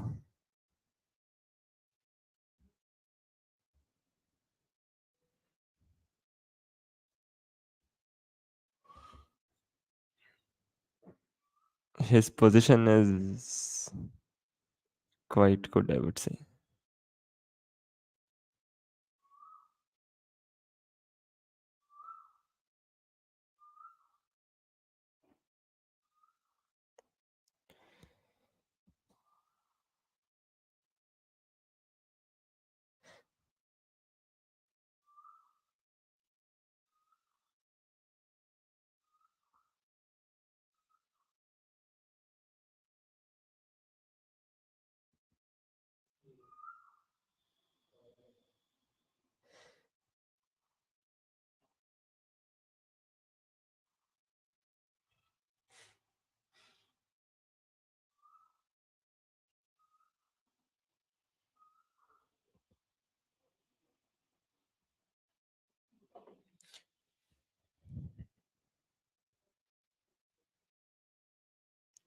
Okay, so I think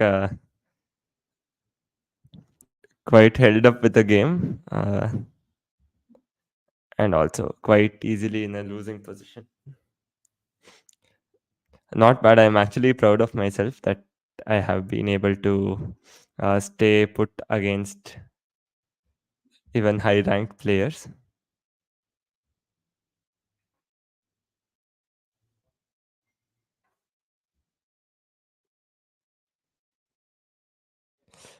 Uh,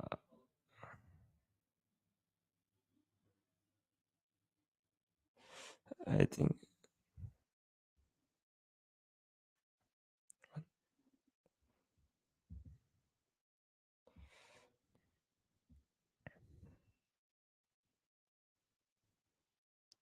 okay. I think I would need some more time. I can't process.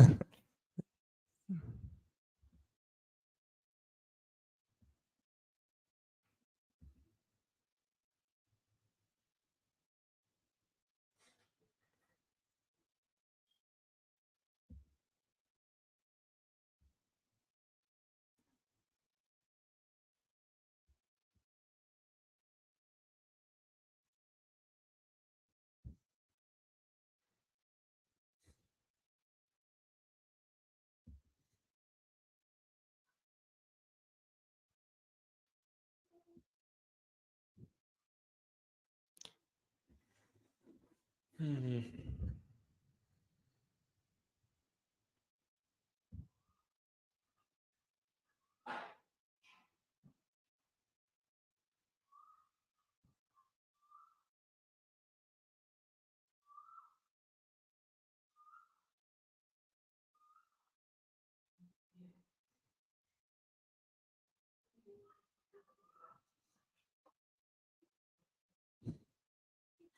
Okay, now clear loss, I guess.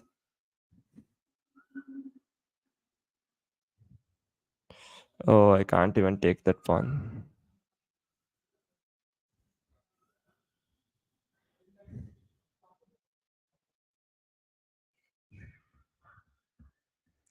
Okay, market is going up and we are losing money now. Look at this 4,000 rupees loss. Even being completely right with the direction and the view, we are still having a loss. Yeah, I think this is the difference between 1,400 player and 1,000 at 900 player. You can clearly see he has a clear lead now. Very easy for him to convert this game.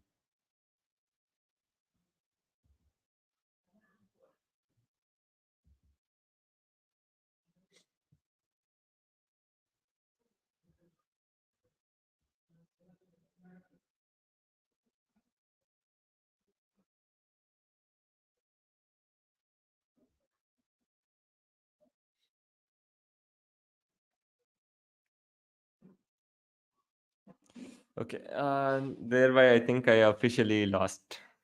So next move he will be coming here, and then yeah, I think it's good for me to resign. And yeah, Kaushik officially wins the game because like it's a clear win for him. There's no way I can hold this position any longer. And congrats, Kaushik. Great playing with you. I'll just play a quick game with Dheeraj also because it's a 3 minute game. And then after that, we'll get back to markets. Maybe we'll take a 5 minute break and come back.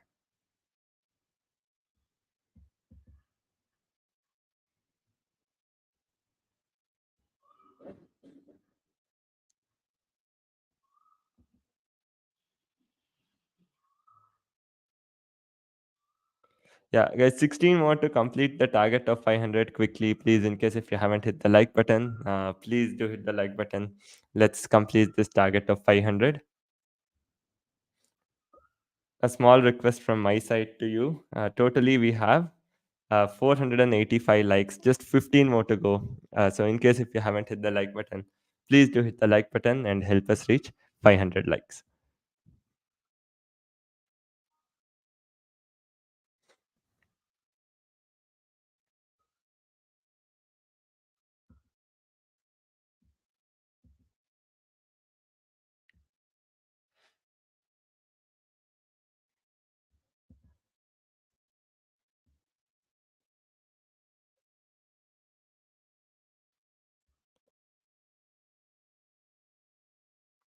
Okay, now seven more to go. You guys are doing a great job. Only seven more to go. But unfortunately, market is not doing any good job to us. So loss in both C and P, in spite of being absolutely right with the direction and the view. So we have lost money all over the place. Right. So yeah, quite unfortunate, I would say.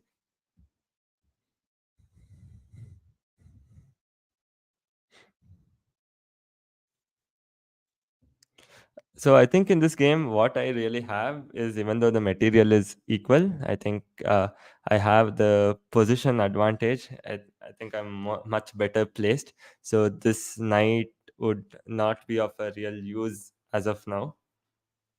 So because of which I most likely might have some winning chances.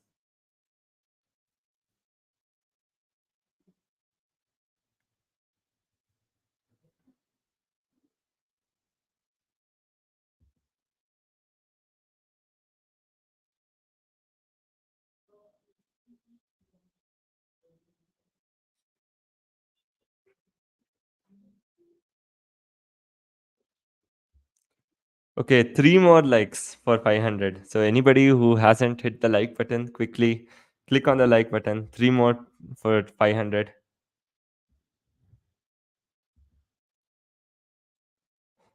Oh,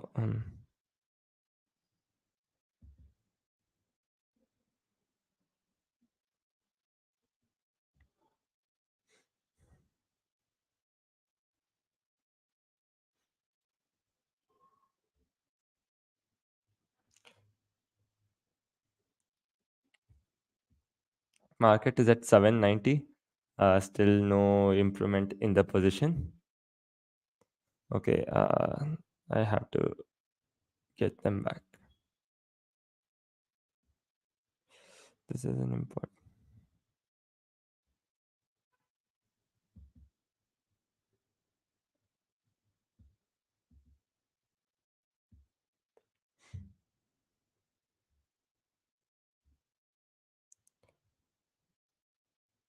Hey guys, congratulations. The target is finally reached. So now we have totally 513 likes. Thank you so much for joining. Thank you so much for liking. And also, I hope I was able to add some value to you guys with this stream, because that is what end of the day matters. So it really doesn't matter if I make a profit or loss. What really matters is if I am able to bring some value through these streams. So let me know any critical feedbacks you have. So anything. When I say, I don't want to know the good part of it, I want to know what is that more you want to see. So not something which what you have seen. So tell me something. Uh, you want to see more of it, so we'll try to bring those aspects as we do the stream, because that is what really matters.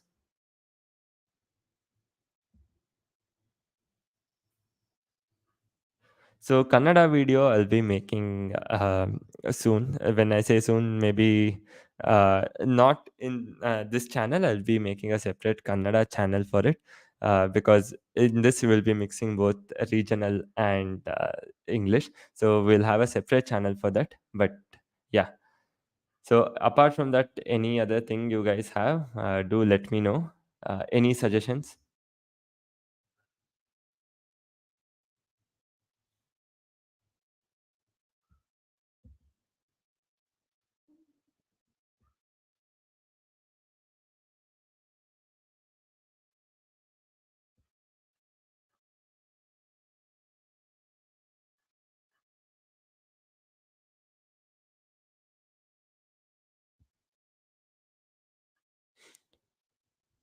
Okay, I think I have played very badly, very, very badly.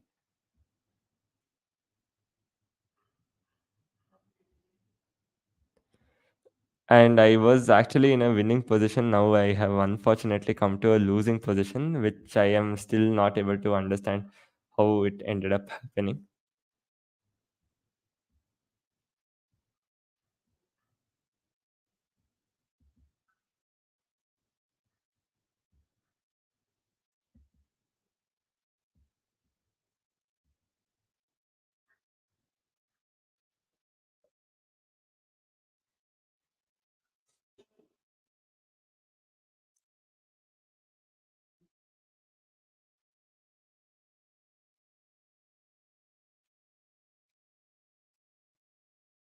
So a great game by Dheeraj actually.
So let me see if I can get something out of this.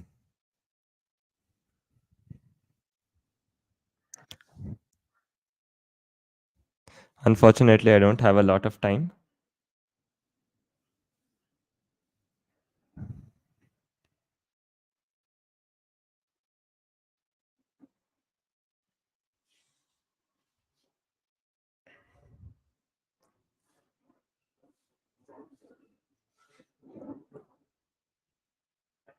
So if I win today, it's I would say it's because of fluke. So there was no way I could win this. So the market is slowly going down. Our position is not favoring us still, in spite of market staying in the exact same place for almost around 3 hours. We still are in a loss.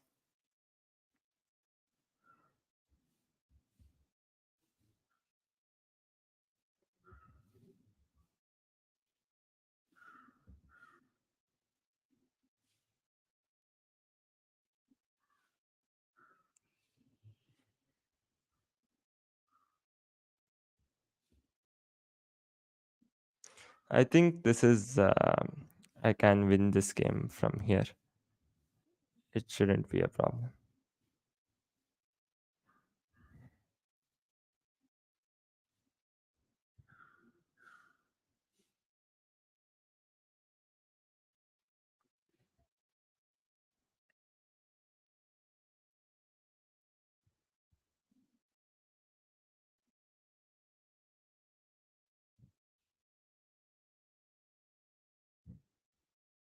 Yeah, I think this is a clear win now. So it doesn't matter if he queens that.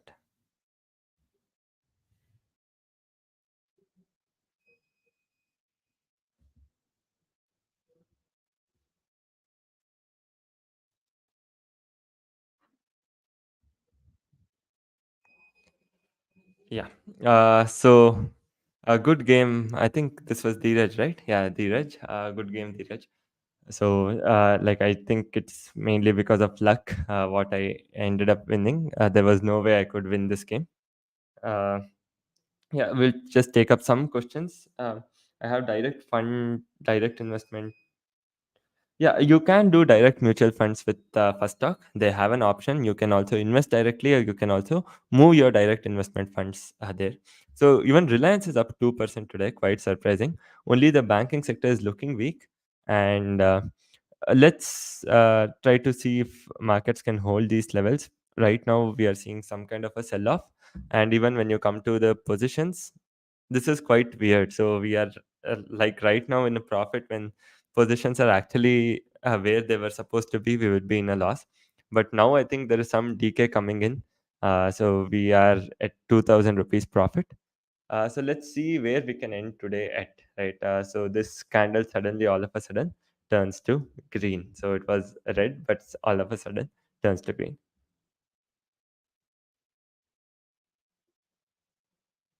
So here is a question by Sahil. Can we open LLP or private limited without NBFC? So here is one very important thing which I would like to tell you. So do not open LLP or a private limited first you try to understand the purpose of opening. Why exactly do you want to open a company? Is it really necessary to open a company? So just give me a moment, guys. I'll just get a cup of tea. So I'll just meanwhile have the tea and continue the discussions. So first I will go with answering question by Sahil on LLP. So then let's try to take up other questions which we have in the comment section. So just give me a minute. I'll just get quickly a cup of tea and we'll continue with the stream.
So sorry, guys. I just drank and came. So I thought I'll bring the tea here. Then I was like, okay, let me just finish. And oh, this is quite surprising. MTM suddenly.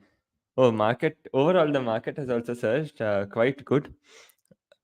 Nifty is looking so strong. Like I wish I had just taken a simple bullish trade in Nifty. So that would have sorted so many things out by now. It's looking extremely strong, extremely bullish.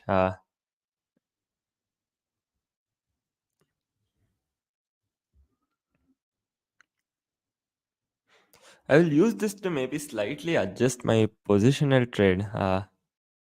Let it cross 900. Suppose that I will slightly adjust my positional trade, or at least let it cross 75. Suppose that I will adjust my positional trade.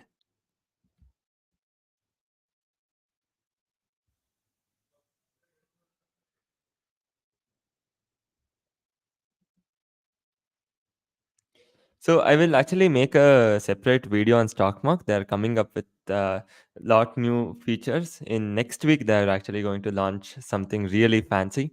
So once that is done, I will make a separate video on that, so you can check that out.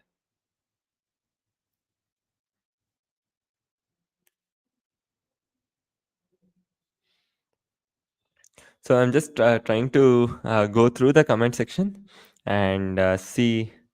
Okay, okay, HDFC Bank results are out, is it? Okay. Uh, Let me just take a look at here. No wonder Bank Nifty was so volatile.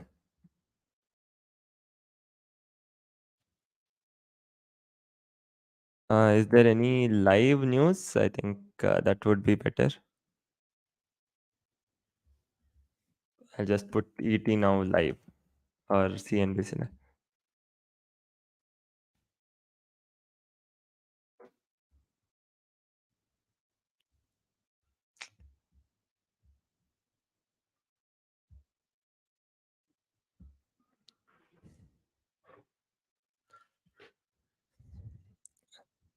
Okay, NII is up by 21%.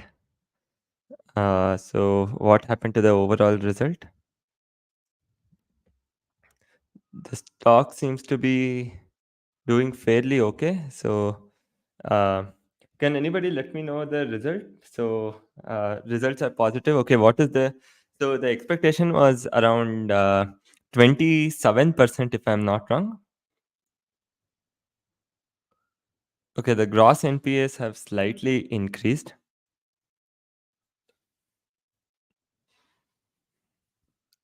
Oh, net NPA has also slightly increased, and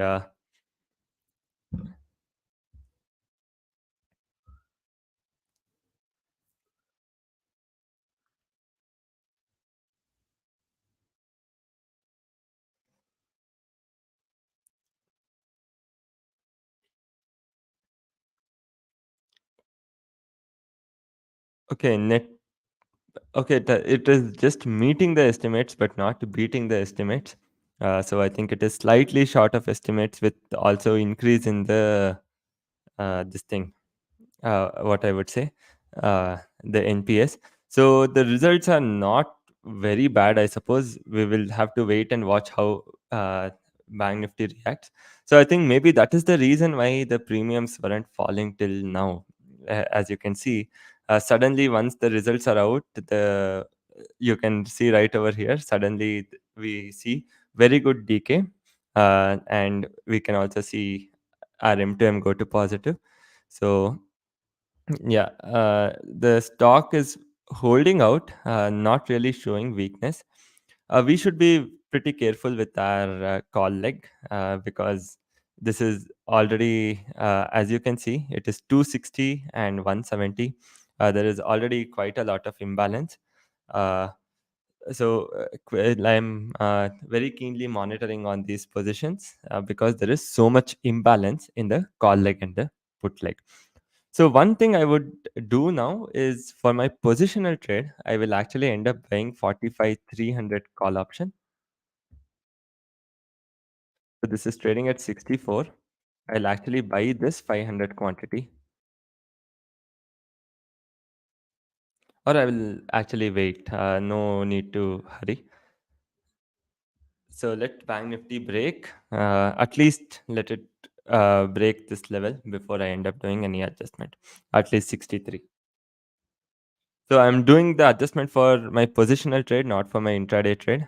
So again, just clarifying that. So this I will end up buying 500 quantity, and I will square off my 45 300 option. So we'll be looking at HDFC Bank pretty keenly and see. Okay, it does look positive. There is some good buying coming in.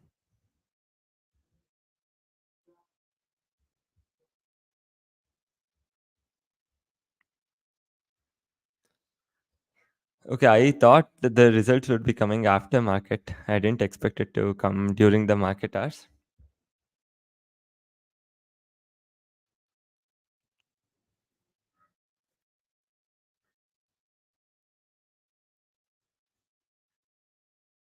So intraday trade, it has given us zero, like absolutely zero. So you can see here, 10,000 rupees loss, 11,000 rupee gain. So nothing much has happened on the intraday front. Positional trade has given us some P and L, good P and L. So that is what is actually helping us hold today's position. Yeah, still not making any change to my positions, waiting and seeing if the market can find some strength. Right now, it is not looking so. I won't be changing my intraday trade. As I told you, if I change, I'll be bringing some change to my positional trade only. So, really good move in Nifty. So really strong. Look at this strong up move. So really good and strong move in Nifty. Bank Nifty was unable to hold. Now it has slowly started to come down. Um, Position is also more or less where we wanted. So what is more surprising is the amount of skew it has towards the call side. You can see here we have 44 800 and 800 call and put, just 30 points higher, and there is a big bias in the call and put side. So yeah, that is what we are holding with as of now. Let's see where the market actually tends to head from here.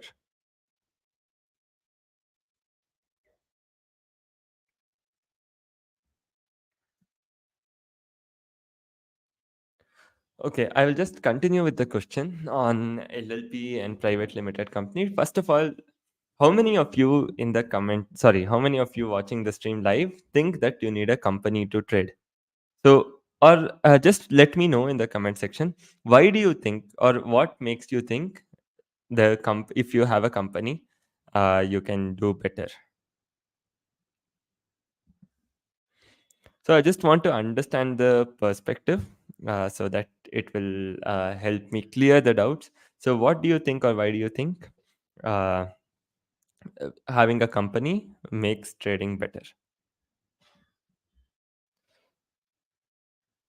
Okay, when you say save tax, so a lot of people are actually mentioning about saving tax in the comment section. So, what tax? So, in which aspect do you think you would be saving the tax?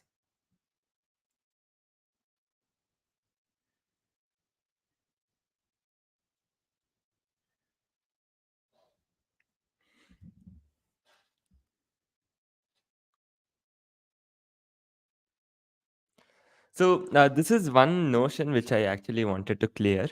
The thing is, F&O income is treated as a business income even at a personal level, right? So you don't have to have a company to show it as a business expense. It is treated as a business income even at a personal level. If you're filing ITR, you would be filing ITR under ITR 3. ITR 3 represents business income.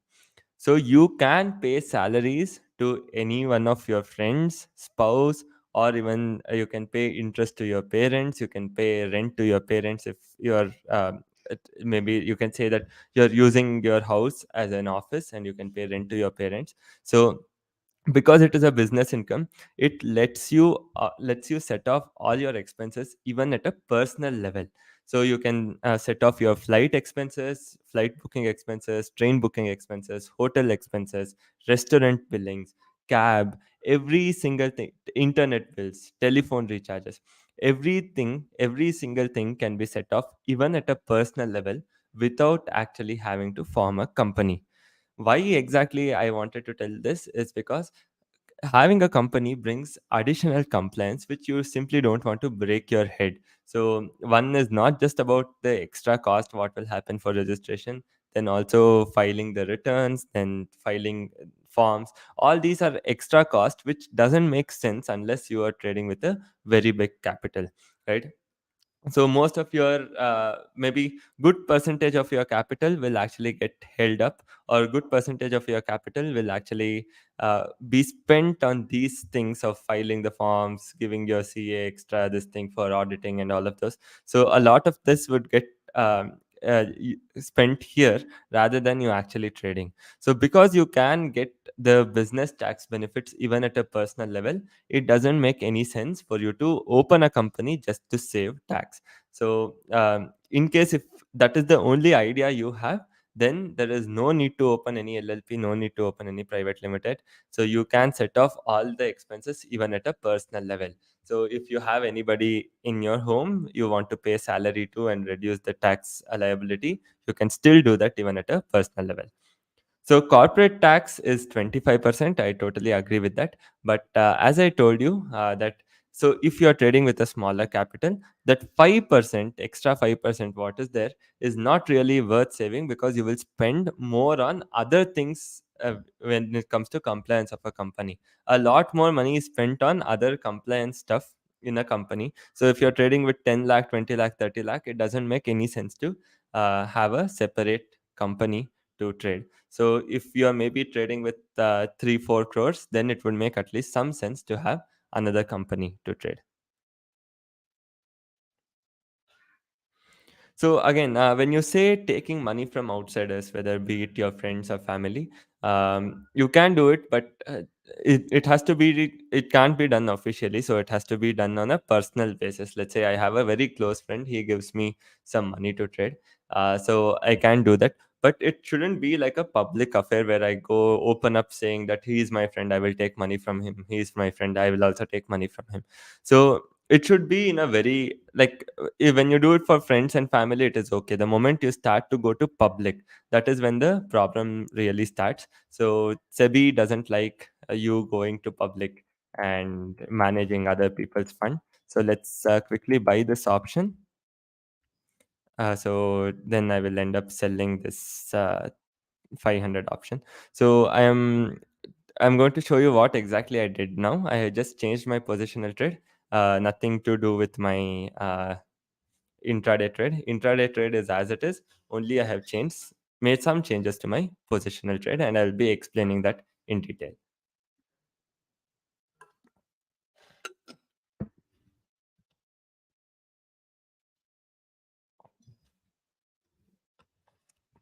Yeah, and also you can also get your GST registration also at a personal level. So but GST registration is not required because what is the use of getting all the inputs when you don't bill or invoice anybody to get the output? So only if you're doing a business, it makes sense to get GST. Otherwise, it makes no sense to have a GST registration. Again, unnecessary compliance, unnecessary spending of money. So it doesn't make any sense. You can save tax if you incur loss on F&O income, but make sure that you have filed it in the last year. Otherwise, you won't be able to claim it. Only if you have filed it, you will be able to claim it.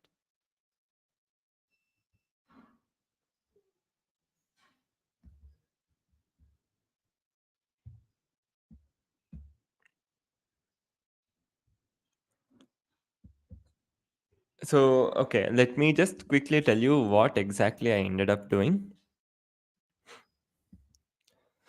I tried to complement both my positional trade and intraday trade together. So that's why I'll just give you an example of what I just did now.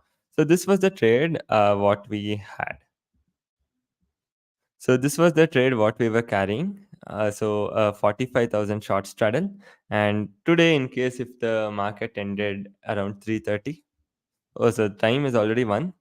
So at 3 o'clock, we might have made additional. Uh, okay, totally we are having 20 lots.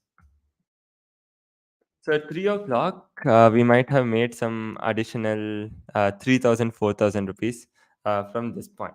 But the thing is, I was scared of one thing right over here. So, in case if the market went up, right? So then my intraday trade would actually take a hit, because right now you can see my intraday trade is totally, there is a huge imbalance in my intraday trade. I have 270 rupee call and 168 rupees put. So there's a big imbalance in my intraday trade. And I am also slightly bullish on the market. When I know that I'm slightly bullish on the market, this particular trade won't really help me in case if the market starts to go higher. So what I did is I wanted to convert this position into a slightly bullish position. So I exited this and I ended up entering 45 300 to make my positional trade something similar to this. So now if we are actually heading towards 44,950, you can see I will be having 7 to 8,000 additional gain. So just to make this more favorable, I ended up bringing my call leg closer. So otherwise, if the market continues to consolidate here, so my intraday trade is going to give me quite good money. So if the market goes up, then my positional trade is going to give me quite good money. And if the market consolidates, maybe right over here itself, even then my positional trade is going to give me some amount of good money. So if not a lot, some amount I would be getting from positional, and quite a lot from intraday. So that was the basic idea why we ended up adjusting the positional trade. But intraday trade, we still haven't found a chance to adjust. We still haven't gotten a chance to adjust. So we will wait till we get a chance. Maybe I will just end up moving the level little lower, because there's be too much imbalance by the time we end up adjusting that. So I'll just move it to 900 instead of 920. And if we are breaking 900, let's cut the call leg and continue with our put leg. So this trade is right now going to a loss. Nonetheless, we will wait for some time and see. So we might get a chance to adjust now, and the markets are shooting up. HDFC Bank is showing a lot of strength. So this is what we want. For Bank Nifty to go up, it is only HDFC which can actually take it higher. So what I would do is maybe have an exit ready for this. So as we are breaking 900, I will just end up exiting.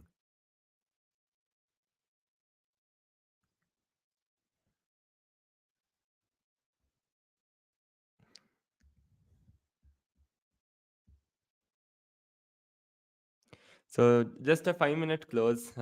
Let's wait for it and we will exit it.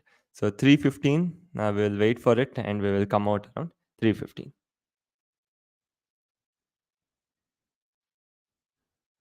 Or 3:15 can also be little late. This is where, like, if the candle goes up zoop zoop, then we would have lost basically everything.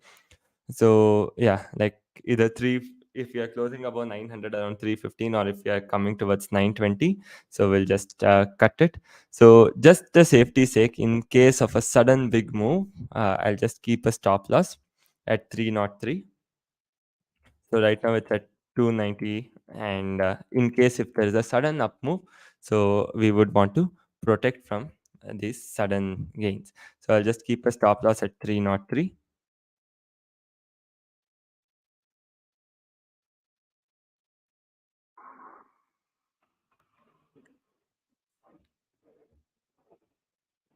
Okay, and now the stop loss is also triggered at 303. Okay, the market is now heading higher quite fast.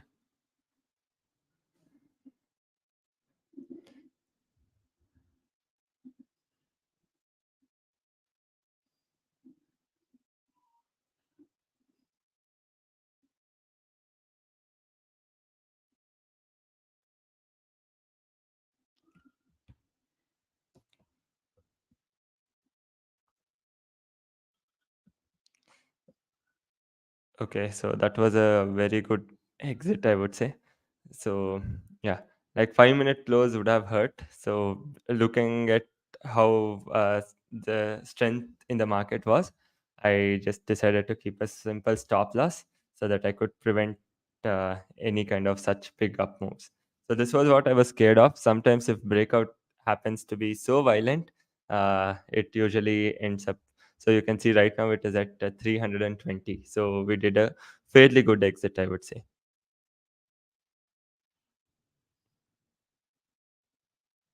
And even this, look at this, guys. We entered it at 68 and 92. Such a good shift. So we were almost at the right time. We ended up shifting this. Really good shift, what we have done. So I'm quite happy about it. So now I'm just holding the put option. So till maybe we re enter below 900, I am not going to add any call option. So, or if we maybe try to retest 65, I might slightly add a far away call option. Otherwise, I would be more than happy to just stick with my put options. So this is very important to understand the concept. I have in detail explained this in the video which I have attached in the description. So if you actually go to the description, I have attached 5 videos. So in the fifth video, I have spoken about how I adjust the trades on an intraday basis. So make sure that you check out that video without fail, because we are exactly doing what we have discussed. So I had told the moment it breaks important support or resistance, I will cut one of the legs. And sometimes, in case if you're not very bullish on the market, you can go and end up shorting a call option. So sometimes, in case if you're very bullish on the market, there is no hurry to short a call option. So you can just hold with your put option and wait for some time before you end up shorting the call option. So right now I am quite bullish, and that's the reason I haven't shorted call option as of now. So let's wait for some time. The market does seem to be very bullish. So post which I will, if market is able to break this, right? So then there is absolutely no need to add call option. So we have done a fairly good adjustment with our positional trade also. We entered this at the exact right time, where it was around 68, and we were able to exit this. So I am quite happy with the adjustment what we did there also. And now the market is looking very strong, which gives me all the more reason not to do anything and just wait and hold on to this trade.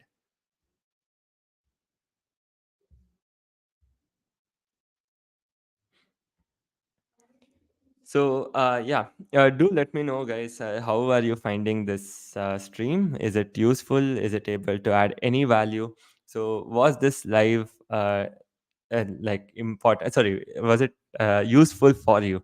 Like, did you find any value out of it? Do let me know in the comment section. And I will also take some more questions later on regarding taxation, because the market made a sudden move. We had to end up adjusting. And yeah, so this candle would be quite an important one, considering that the market opened here. This is the day's high. So if this candle turns out to be a red one, I will end up adding a call option sell. So I would add a call option which is trading. Okay, let me close this chess one. So I would add a call option maybe at 44 300 or 44 400 intraday, right? So till then, I don't think I would be doing any kind of adjustments.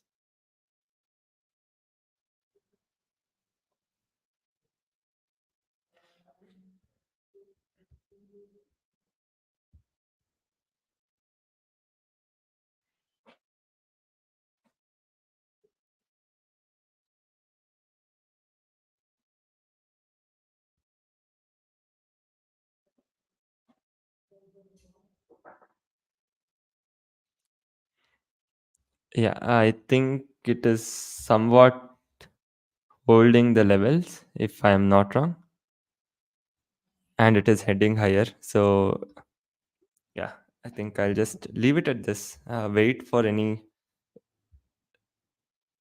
Okay, now it gives me, if the 5 minute close is above this, then I will just simply hold on to my trade and exit my trade when it falls below 44,960. So till then, there is nothing for me to worry. HDFC Bank is doing well. My trade is going well. So no need to worry. Just exit once it falls below 44 650. So trade is going quite well, and if I can get around 25,000, half percent for today, should be good to go.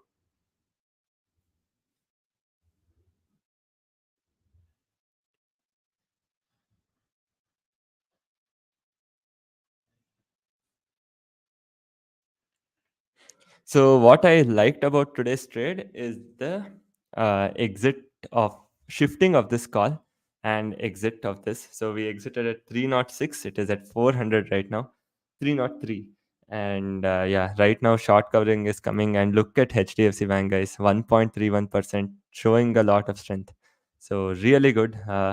So now idea is fairly simple. I think we have more or less gotten today's trade in our pockets. So now below 70, no point in holding the trade. I'll be cutting all the trade and booking a profit. So uh, I think that is more or less the idea for today. So no need to simply break our heads. Uh, the trade is fairly simple from this point. So one thing what we are sure of is we are not going to go to a loss. Very simply, this 70 is going to be our cutoff point. Beyond this, I am not going to hold. Sorry, below this, I'm not going to hold. And if the market continues to head higher, I don't think we are having any issues. Let me just take a look at it uh, and see. Yeah, seems like things should be okay from here. Shouldn't be any problem.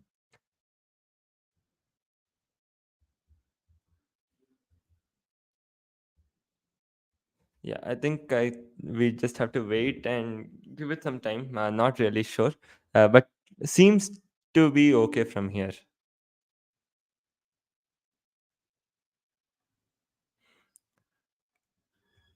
So below this, I'll just cut my put, hold my options, and have a like I'll just chill for the rest of the day. Below 70, my put is going to get cut for sure. No point in holding this put below 70. So once it falls below 44,970, I'll just be cutting my puts. So there might be a retest. So I'll just wait for some time and just cut that put, not 70, 65. So this is basically the day's high. So day's high was broken and the market was able to sustain. So then we also saw a follow-up buying coming in. So yeah, we are in a very crucial zone. So if we are able to hold this, then nothing better than that.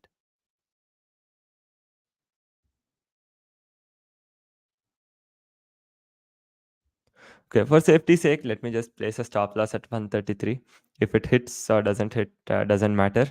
So if it hits also, we would be overall exiting the intraday mostly in a profit, if I'm not wrong. 400 into 10, it'd be 4 more thousand. So might go to a loss.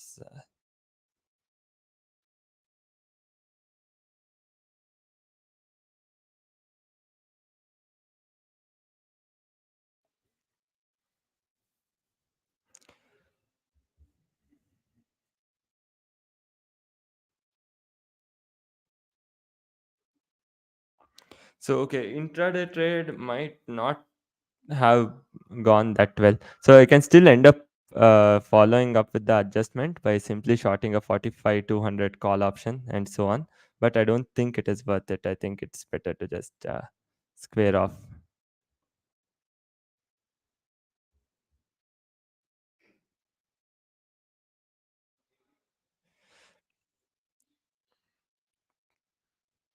Okay, just waiting to see if the day high can be protected.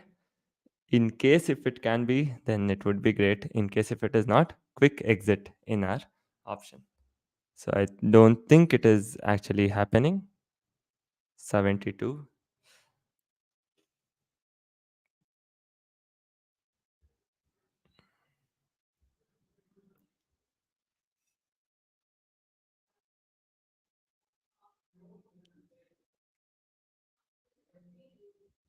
So I don't at this point I don't mind shorting a higher call option also, but I'll just wait because we have already uh, come to a decision what we want to do. So let's just stick to it. So there are hundreds of options what we can end up doing. So we have already thought of one. So let's not move from that. We will just stick to it because that is the first thing which came to my mind. So we'll just stick to exiting the trade and not go with further adjustments because it will simply be complicating the trade and it won't be of any use to us.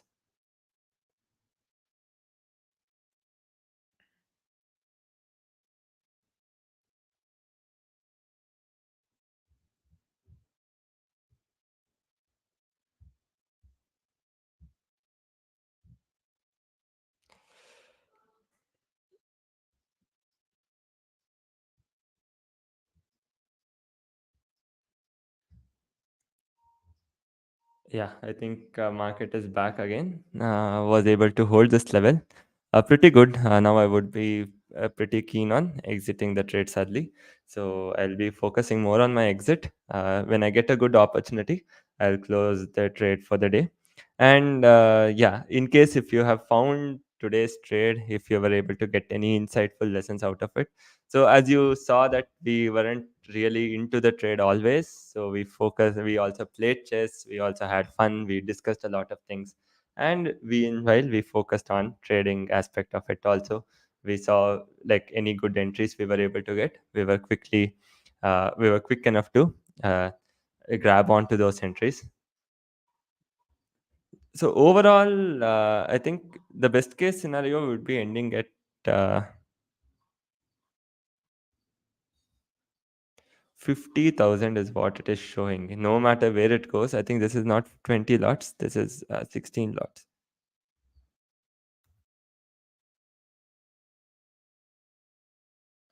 40,000 is what it is showing. Oh, fantastic move. Like really good.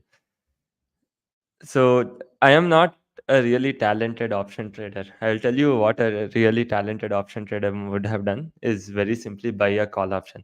Look at this call option. It has gone up 100 points. Even if I had bought 400 quantity instead of selling this 400 quantity, now I would be sitting at a gain of close to around 40,000 rupees. And as I told you, like I can't play such way. And in the way I play, you won't make so much money. You will end up making some decent money, but not the big money. So to big money, you had to take bigger risk, and that is something at this point I won't be able to take. So yeah, great move, guys. I think overall, I don't think market is going to break this anytime. We can head higher. I really won't be surprised if we end up going higher from here. So easily we can head towards 45, 200, 300. In my opinion. That is highly a possibility, but I still wouldn't suggest anybody to buy call option or sell put option at this point.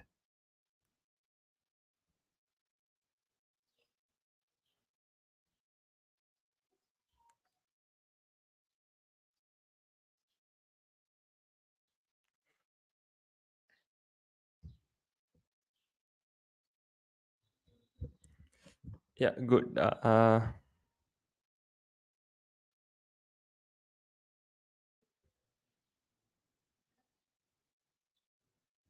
Okay, this is great. I think I'll just take a short 10-15 minute break. I'll be keeping my eye on the market. I will not be doing anything to my other positions. So I'll just take a quick break and come back. I think the position right now looks to be fine. So right now it is trading fine. We also have a pretty good exit in our mind, so we know when exactly we want to exit. I think with that aspect we are well prepared, so we know our exit now. We won't be doing any further adjustment since everything is clear, and any upside there is no problem as per the view. We might still end up making around 30-40,000. So given all that, I feel it is fine to hold on to the existing position. I don't see a reason uh, to exit this position as of now. So I'll stick to the current position. Let's see what is the best we can make today. So exit is clear, everything is clear. So I think in case if you aren't clear about on why we exited, how we exited. So if you go to the description, there are 5 video links. In that, please do watch the 5th video where I have discussed about adjusting the intraday short straddle, and you will actually get to know what exactly I'm talking about. So this is the same thing what I'm talking about. So here in that we have covered one aspect where we discuss about adjusting the way we did today. Right. So we still haven't shorted the call option. So I have also spoken about that when I would be shorting the call option and so on. So don't forget to check that out in case if you have any doubts about how we ended up adjusting and so on. So I don't think there is any requirement of a trailing stop loss. If it is coming down, then our positional trade is going to help us gain, and our intraday this put trade I can exit at a profit. overall we would be in a pretty good position to come out. Yeah. So now I will just take a small break, and I will be back again, maybe around 1:45, and then we'll see how to take on the positions from there. So if the market suddenly falls, I'll also be ready with the exit. I think at this point I'll just place a stop loss and go. If it hits, it hits. Otherwise, it's fine. Like,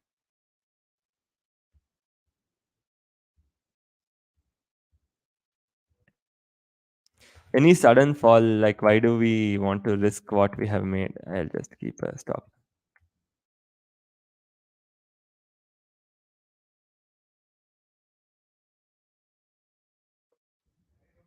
Yeah. Even Anil, even I have the same view as you have. Bank Nifty might retest the 30, 45, 200, but you know what the market is made to. Market is just made to surprise us. So it might go totally opposite of what we think it will do. So that's the reason it's better to be safe than sorry. So yeah, kept my stop loss. Just a small break. I'll be back. Meanwhile, if it hits, let it hit. Then the positional trade is in a quite good position. So the positional trade will uh, carry on from that point.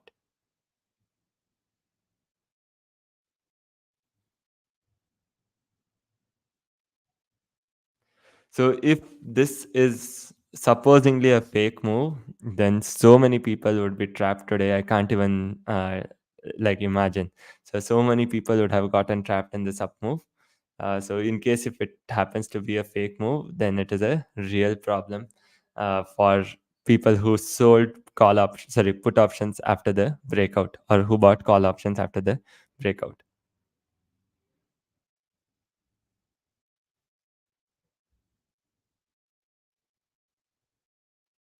So I'll catch you guys again at 1:45. Short break.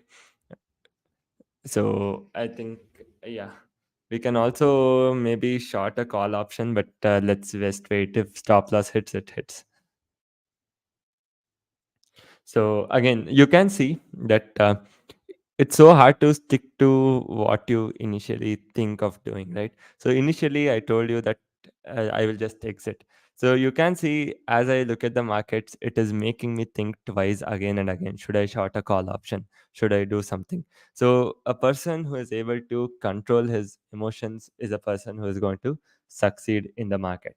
So that is a very simple logic. The stop loss is at 133. Right now, it's at 118. So right now, when I look at the market, it is forcing me to end up shorting a call option. But what is more challenging for me is to overcome this emotion and not do it. So even though it feels like, okay, I should go and short a call option, I shouldn't be doing it. Rather, I will wait and see, maybe if I come back around 145, see how the market is. If I get any good trading opportunity, I can trade that. Otherwise, just exit everything. So yeah, so let's take a quick 15-minute break, and I'll join you guys back soon at 1:45. Thank you so much for joining. And also, if you have found this informative, do not forget to hit the like button and subscribe. So, one request from me, because it will help in ranking the videos higher, and it will also help the channel to grow. So, please hit the like button, support me by hitting the like button and the subscribe button. So, thank you so much for joining, guys, and I'll catch you again at 1:45. Meanwhile, I'll just keep the screen as it is. So, in case if you want to continue watching this, so you can do that. So I'll just remove myself from the stream and keep the screen as it is, so you can continue watching this.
Hey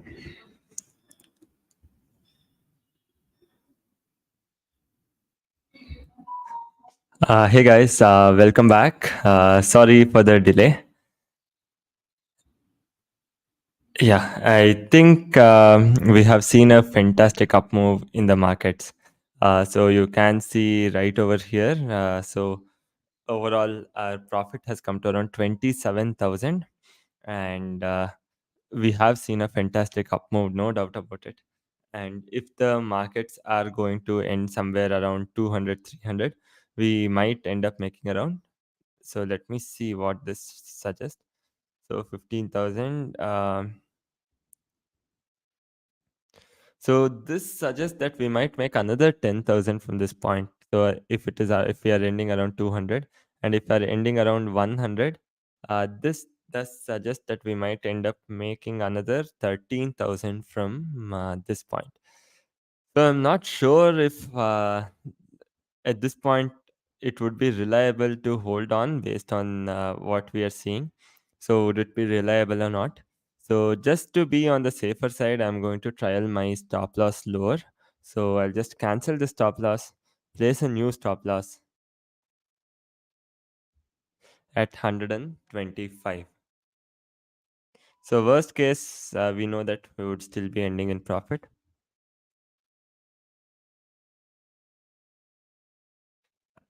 With that, we have also placed a new stop loss. Uh, yeah. And, things are seeming to be pretty fine. We have trialed a stop loss, and yeah.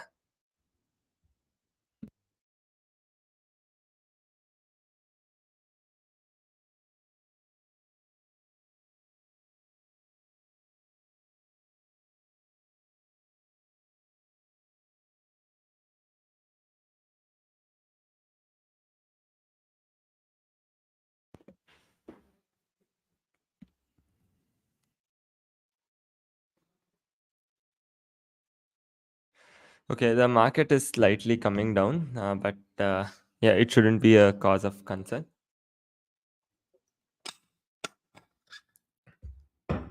I can also exit today's trade at maybe 0.5%. Uh, Maybe below 45,000, I think I'll just take my exit. If it has hit the stop loss or not, irrespective of that, I'll just take an exit below 45,000. After having such a good trade, it doesn't it doesn't make any sense to hold on to this trade and try to firefight at this point. So if the market seems to be looking weak at any point, we can rather exit the whole trade. Because for us, based on at least the position what we have, market coming lower is not a great thing. So if you see, take a look at it. If I put three, so I'll just put 330 right over here.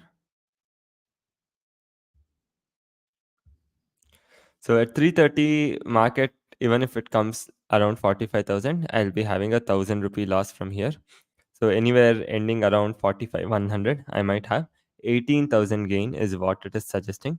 So when it says 18,000, I'm not really sure whether this 11,000 is going to become 18,000, or is it that uh, from here we can make another 18,000. So that is something which I'm unsure about. So nonetheless, we are now clear with our plan. We have trialed a stop loss from 135 to 125.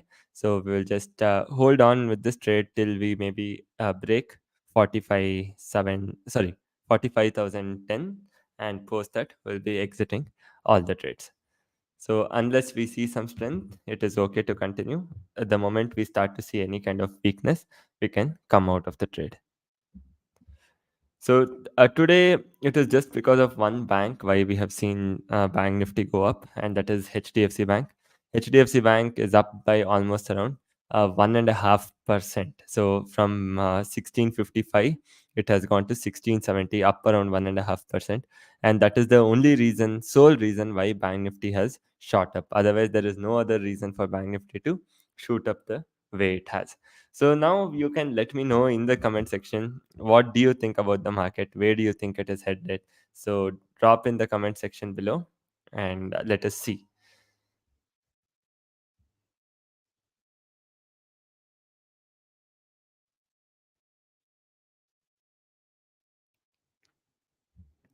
Okay, we have some people expecting Chetan, who is expecting the market to close around 45,000. Then we'll also take a look at SBI because I heard that even SBI is looking strong. I think Akhilesh is mentioning about SBI, which is looking strong. Oh, even this is up by 1.5%. This is really good. So I think this is the same time when we got HDFC Bank result. So both have literally propelled Bank Nifty to higher highs.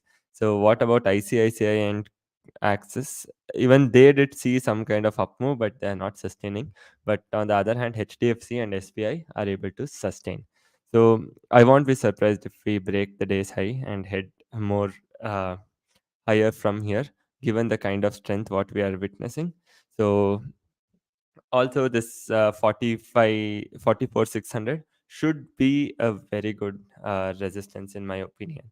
What I would do is just to avoid some TK, I will just end up exiting my hedge legs. I don't know how much of it can be exited, so how much ever possible, we'll just try to come out of it.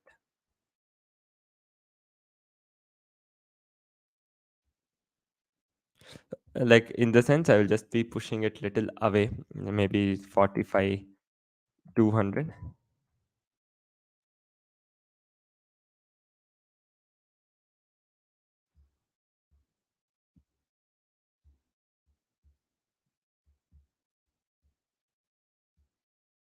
Okay, this is at 31.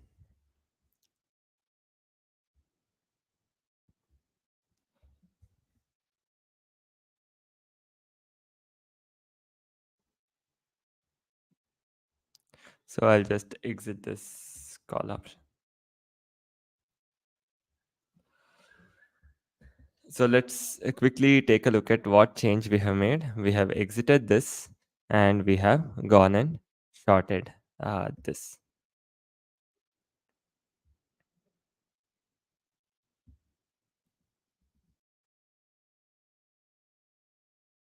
So upside anywhere market is going, we will have a good profit of around 50,000.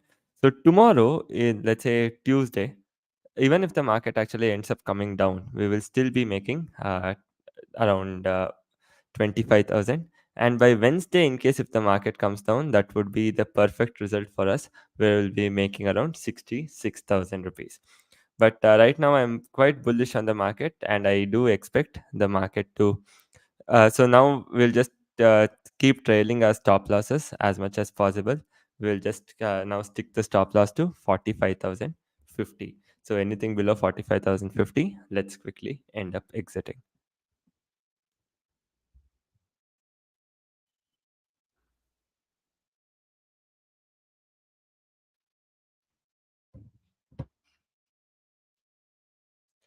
Now the idea is simple. 45,050 is what we are looking at, and below that we will end up exiting our trades.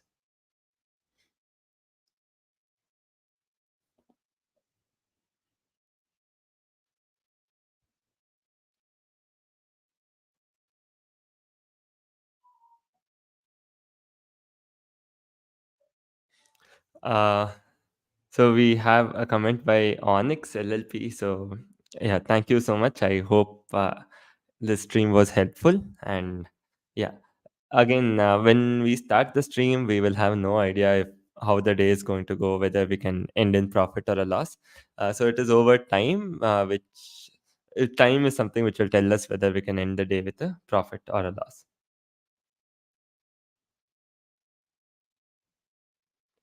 A positional, we don't keep system based SL for positional.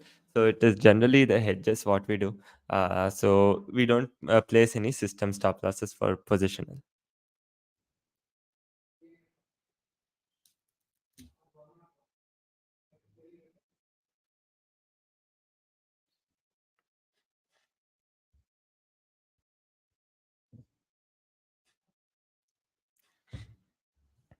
So again, it's time for my small request time.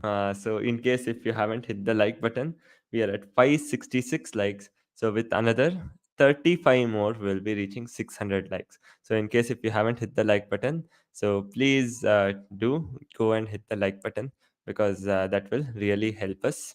Uh, that will really help us in growing our channel and also it will also encourage us from doing more such content.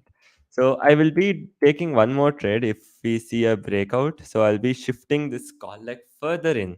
So what do I mean by further in? So I'll enter 200C, exit this 300C. So I'll be shifting the call leg further in. So I'll show you what it does to our current trade. So assuming that I exit this 300C and enter this 200C, so our position would look something similar to this. And sorry, something is missing here.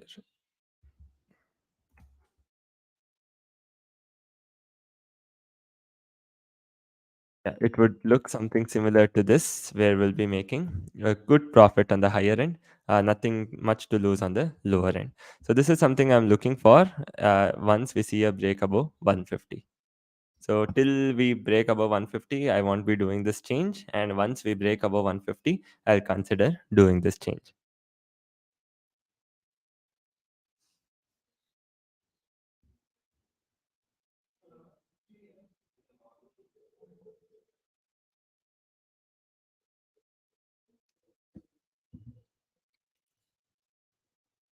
So actually, here's a question by Srinivas sir. Very interesting question. Why don't I put a stop loss to the C leg? So I am not worried about C coming down because that is a part of the positional trade. So it is I'm 100% okay if the C comes down because my positional trade is still going to benefit. But I'm only scared about this P coming down, which is part of my intraday trade. So I don't want this P to fall quite a lot because it is not part of my positional trade. So because I have all the legs in my positional trade and no leg has hit any kind of stop loss, it is absolutely okay for my C to actually come. So it's okay to have the C because if it comes down also, I'll be benefiting because of the positional trade.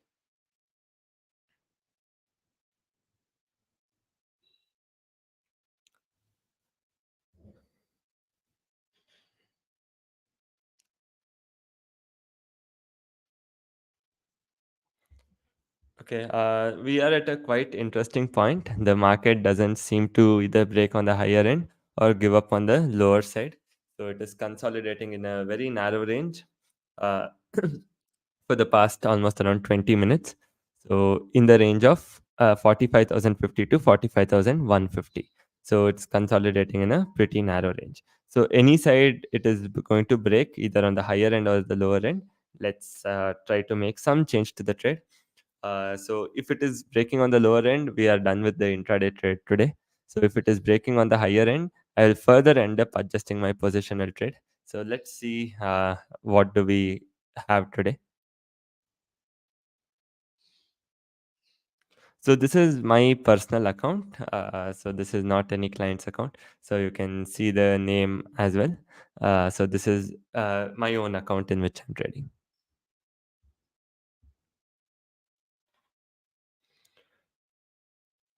So there is no good time to do a short straddle. You can see that today I started the trade around 10 o'clock and 10:30. I went live and I started the trade around 10:45. So if you tell me, okay, Sake, do a short straddle today morning at 9:30, I would be more than happy to do that.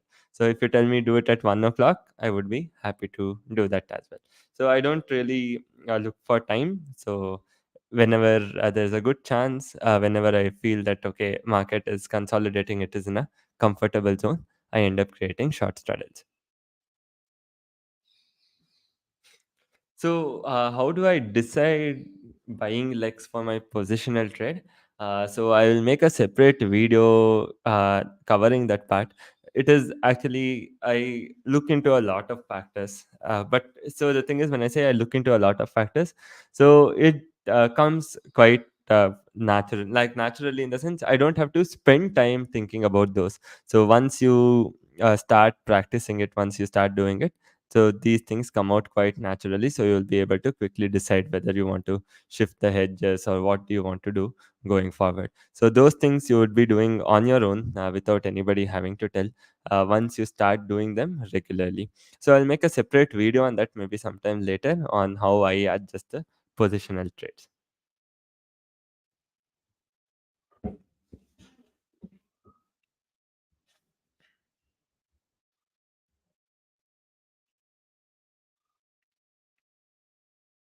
Yes, this is the same way I more or less trade daily. So right now I'm at least sitting in front of the system.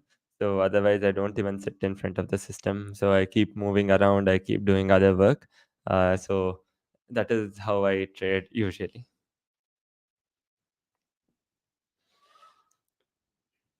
Yeah, you can say more or less I'm utilizing 80%.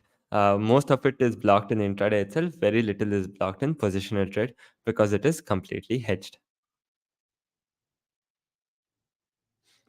So, thank you so much for all the appreciations, and like a lot of people have actually showered me with a lot of appreciation. So, I would want to thank you all for that, firstly.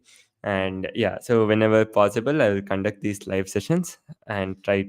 One thing what I would look for is some kind of critical feedback to tell which are the aspects I can improve on while conducting these sessions. Because end of the day, I want to make it engaging. So, if you guys are going to give your time and come and watch this, I have to make it as engaging as possible. So you tell me what more you would want to see, so we'll try to implement those in the upcoming sessions. So, and meanwhile, if anybody wants to also play a chess game, I'm ready for it. So they can just send a request. Okay, this might hit the stop loss. We have placed it at 125. So in case if it is hitting, let's get out of our positional trades.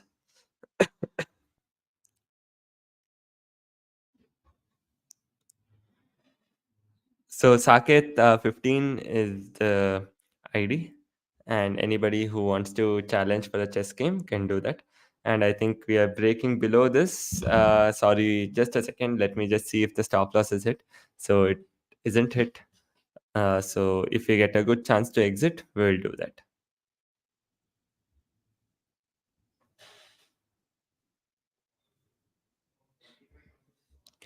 So the aim I have on an expiry day is to make around, like not on an expiry day, in an expiry week is to make around 1%. So I would hope that every time I trade, like I make at least around a percent every week. But in case sometimes I won't be able to do it, I might have to settle at 0.23, 0.4%. But technically, my aim is to make 1% every week. So here is a question by Gaurav who is asking about settlement in stock options. For we have to do with cash or stocks. So I think if for the settlement in stock options, you will have to pay up in stock only, I suppose, on cash. I'm not sure about it. I'll maybe just confirm and tell.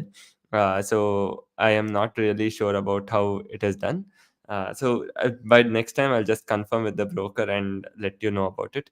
I think if you don't have stocks in your demat, you might have to pay up with cash. So this is something which like even I am not really sure about.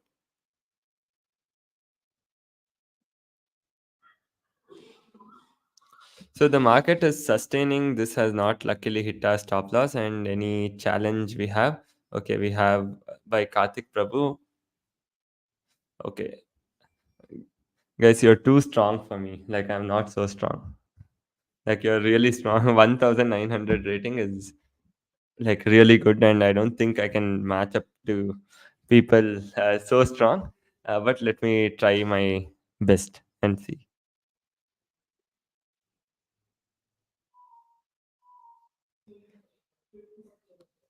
So you can see Karthik is so strong that if I win against him, I get a rating of plus 172. If I lose, I don't lose anything. Even if I can draw against him, I'm still going to I'm still going to get a rating of positive 82. So if relatively Karthik is so much more stronger than I am.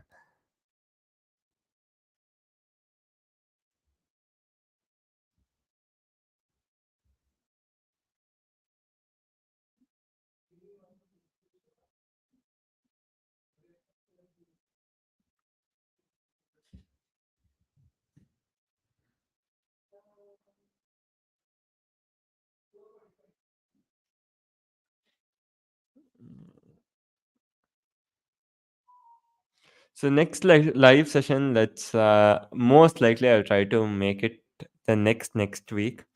So that would be maybe somewhere uh, 31st, or if possible, I will try to do it next Monday in 24th of July, either 31st or 24th of July. So I'll be confirming that.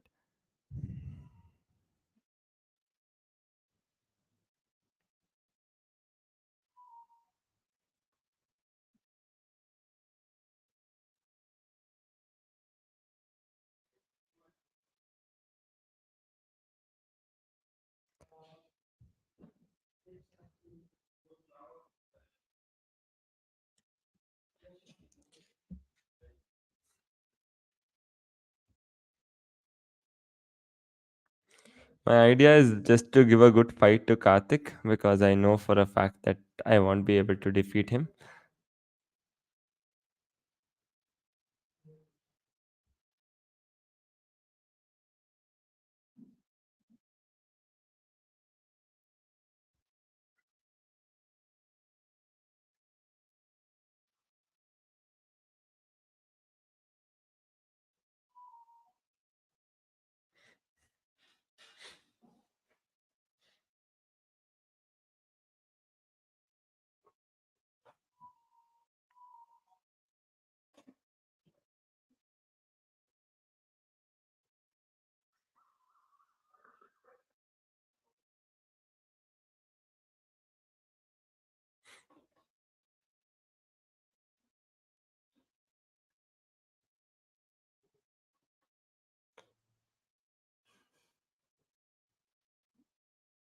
Yes, this recording will be available on YouTube, so you can come to the channel and view this anytime.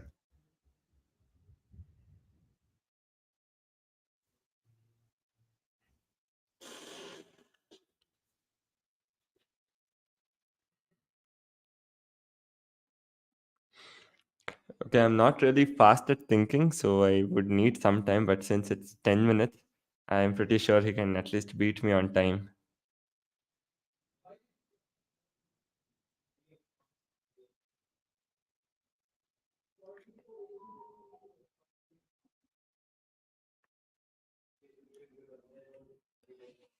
Mm.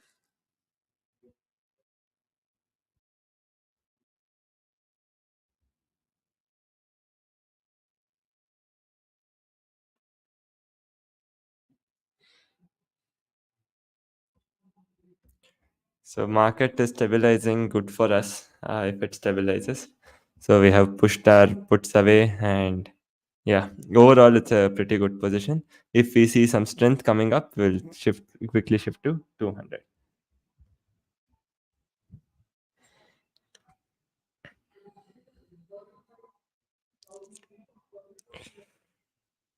Okay.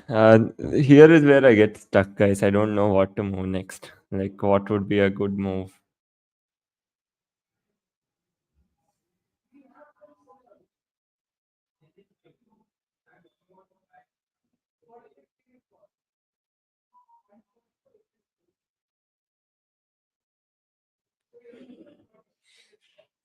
So, anybody else who plays chess regularly here in the people who are joining for the live stream?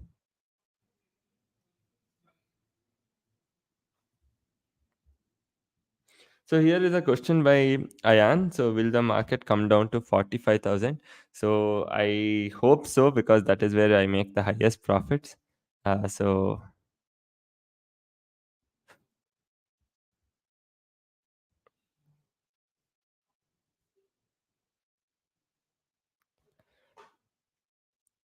so maybe I would require some help from you guys, because I think Karthik is going to just rip me apart.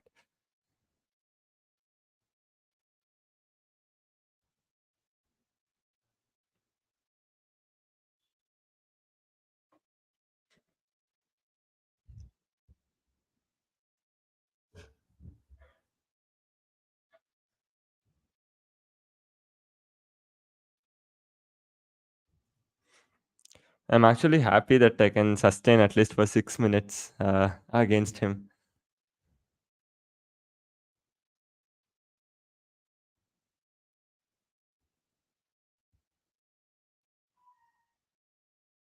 I don't know if this is a good move. The pawn would be hanging.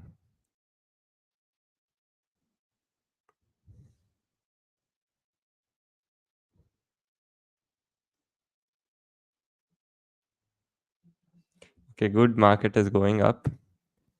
If this is a good chance for me to shift, somehow I believe market is very bullish. So I don't mind shifting at this point. I strongly feel that we might break the day's high. I would love to shift here.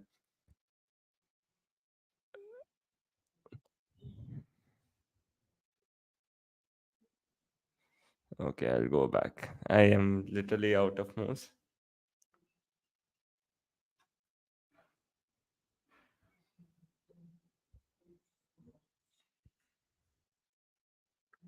Okay, I'll just end up buying this, guys.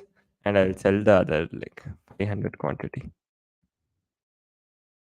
The market is looking strong, so I shouldn't be really worried, I suppose. So I'll quickly exit this. Sorry, Karthik. Just give me a moment. Yeah, I think now we are good to go with this position. I will leave it as it is. Ayo, now I'm blocked also. What should I move? I don't see any move, any good move.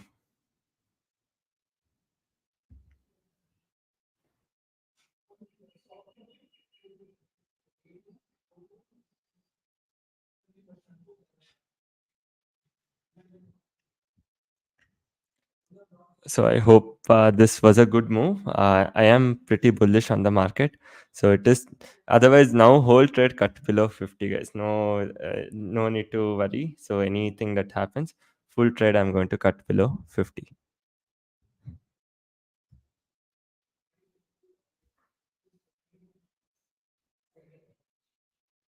So somehow I'm quite bullish on the market.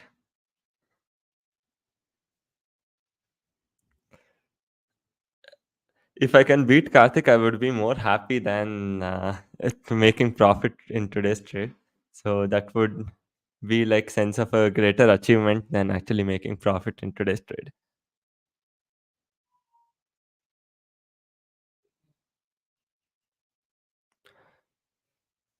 So I am actually not concerned about the sell CE because I have very close hedge, and against that I have a lot of put options sold. So that is absolutely fine. So there is this put option, there is this put option. So everything has been sold against this sell CE, because of which I feel that is absolutely fine or okay.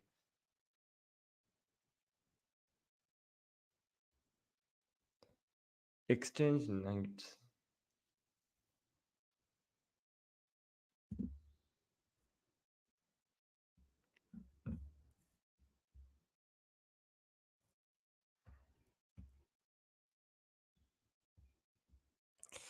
Ayo.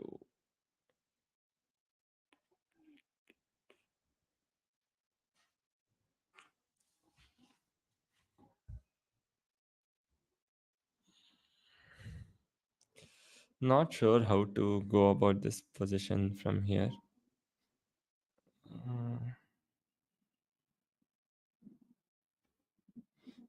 Should I exchange this bishop and knight? I think this might also turn out to be a costly. Okay, this knight is right now. Right.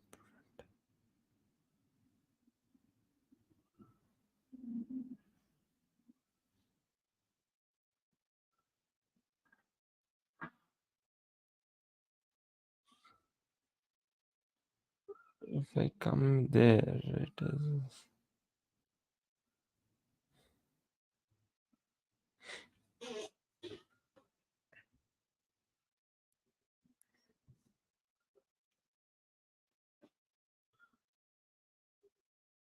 Knight c5. Oh, I kept that only.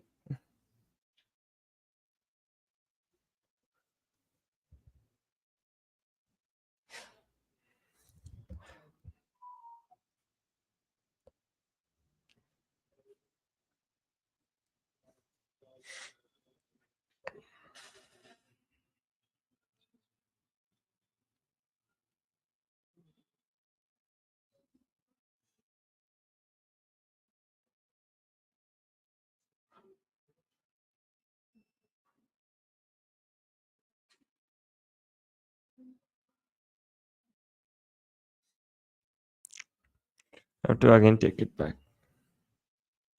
So one thing what I can see happening here is he is slowly improving my positions. I am more or less there itself doing nothing.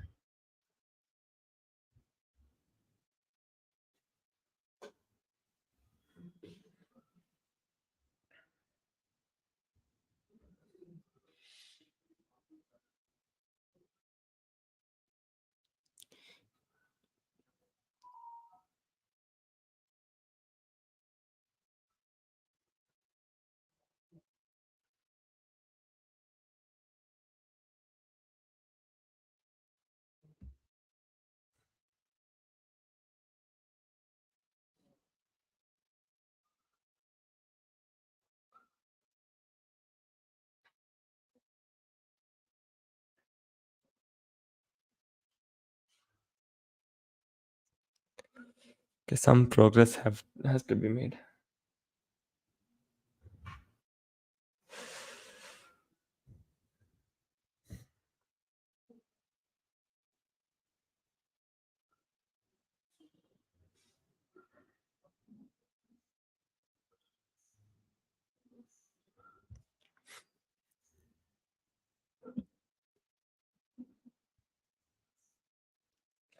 Yes, that's right, Aditya. He is too strong compared to me.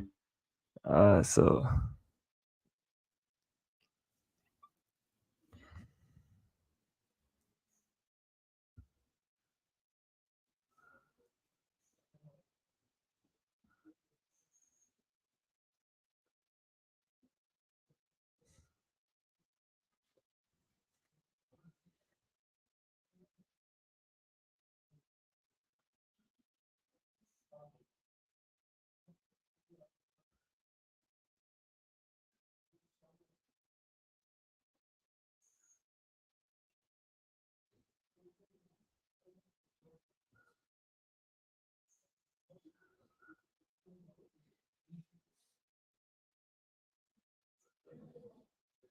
yes, that is true. I actually am more stressed playing chess than trading.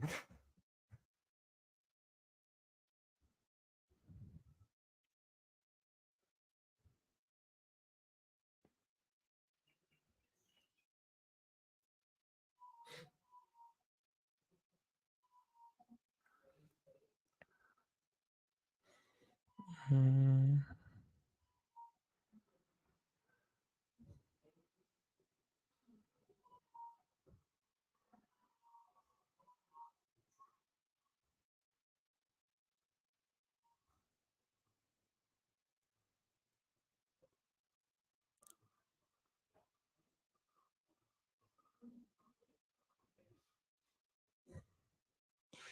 Okay, I think this was a bad move.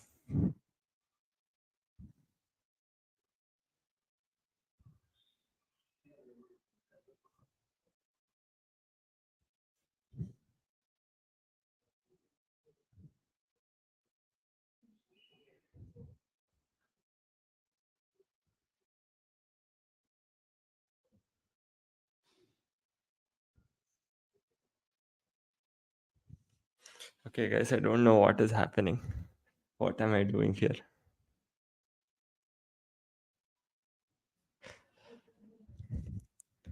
This is so much more stressful.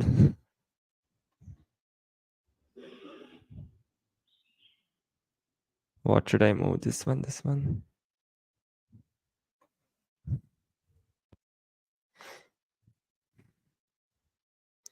Can I hold this game somehow?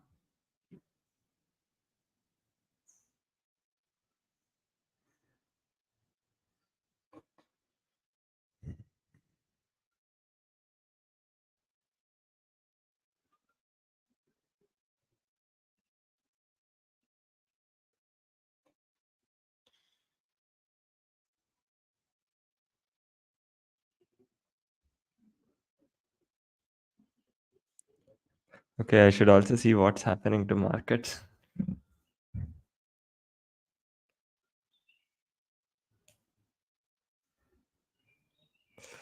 Okay, I don't know what I should be doing. Am I doing the right thing?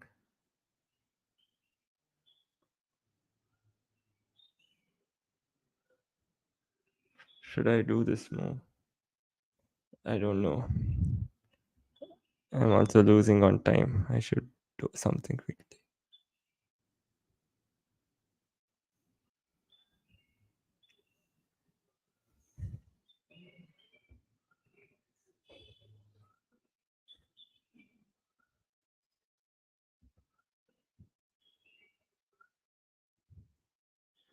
Okay, do I have any advantage here by chance? Is it a good move?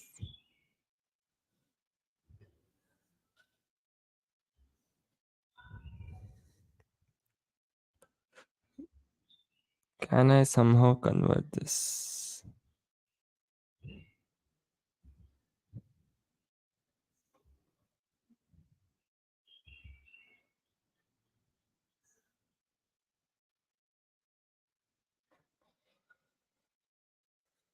Come on, come on.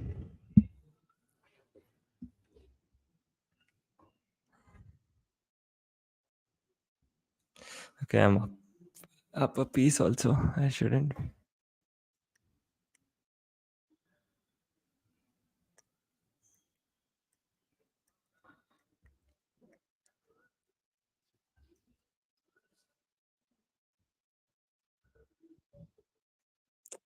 What is this?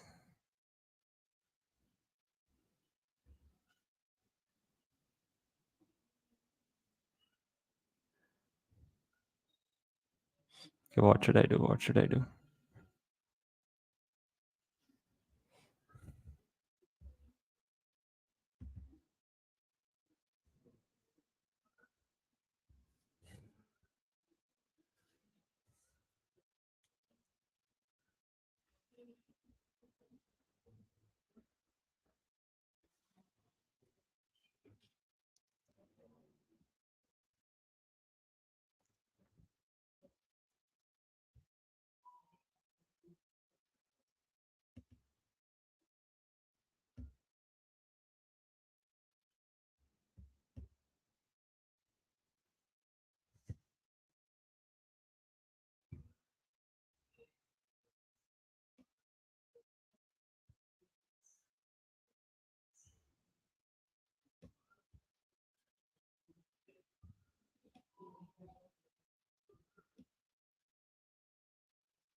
Okay, guys, I'm confused now. I'm out of time also.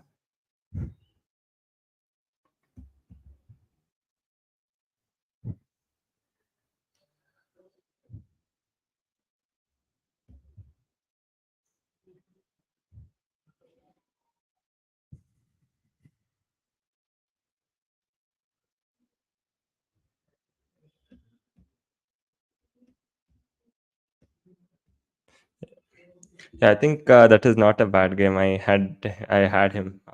So just down by time, but I think I could have converted this into a win only if I had some 20-30 seconds extra. Almost. So I have also made a blunder. Uh, yeah, so thank you guys for helping me in the chat section, but unfortunately I couldn't read the chats. So I was just thinking what next to do, so I couldn't read the chats.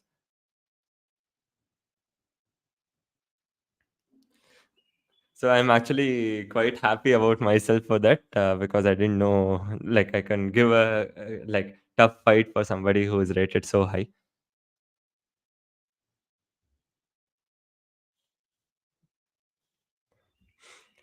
Let's see what market has got for us. Nothing, absolutely nothing.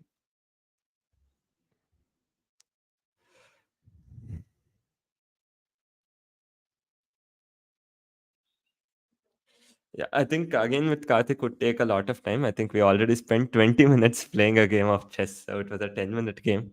We spent 20 minutes playing the game. So maybe again around 3 o'clock, I'll try playing with somebody else. Oh, market is going up. Thank God. Yeah. Right. how we wanted. Oh, 32,000. That's amazing.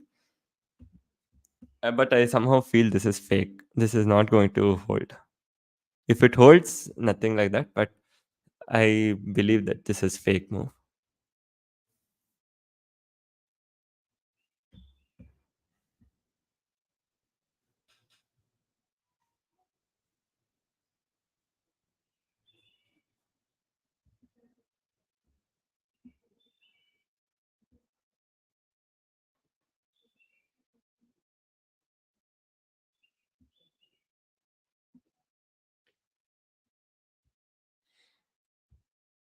Okay, luckily it turned out to be an actual move. So above 50.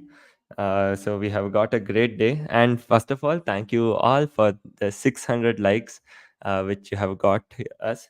So when I started the stream, I never really expected so many people would stream in, because like this channel only has around 9,000 subscribers, right? So but you have joined from the morning state till now, and yeah, thank you so much for those, and everybody who has joined the stream and who were able to take part in the stream. Thank you all, and you really are the people who actually help us or encourage us to do more videos, because if more people join, that will encourage us to do more such videos.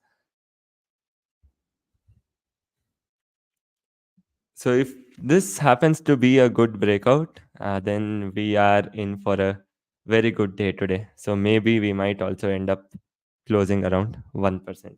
So let's see. If this doesn't turn out to be a fake breakout, somehow still somehow believe that this might be a fake one. But let's wait and watch.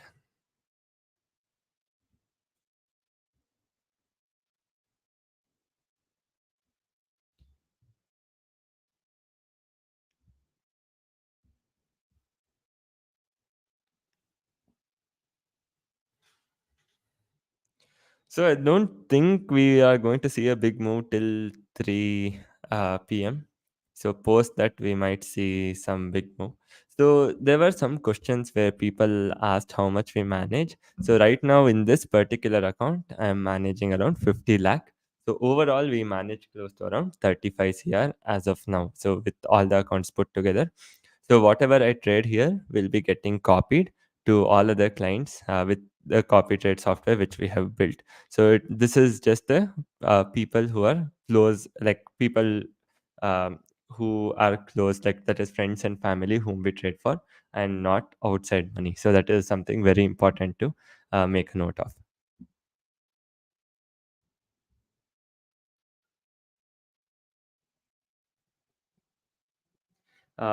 So thank you so much, Srinivas sir, for supporting us from 10:30, and you have been continuously taking active part in all the session, even the comments and all the sessions. Thank you so much for that. I think most of the people here have tuned in from morning and are here till almost around 4 or 5 hours. So I would also want to thank you all for joining and having. So I'm personally having a great time in this session with you all.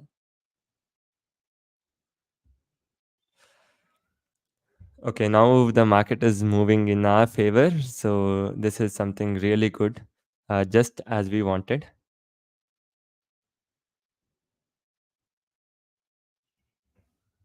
Thank you, Onyx. Thank you so much for staying with us from morning. So, as we expected, I was sort of hoping that we might find a breakout on the higher end. So, as we expected, we did see a breakout on the higher end, and now the position is slowly improving. So, we are at 0.8%. So, if you actually saw the stream from the beginning till almost around 1 o'clock, we were at zero. Not even a single rupee was made, and we were simply playing game of chess, and all the money was literally made in the last 1.5 hours or 2 hours only.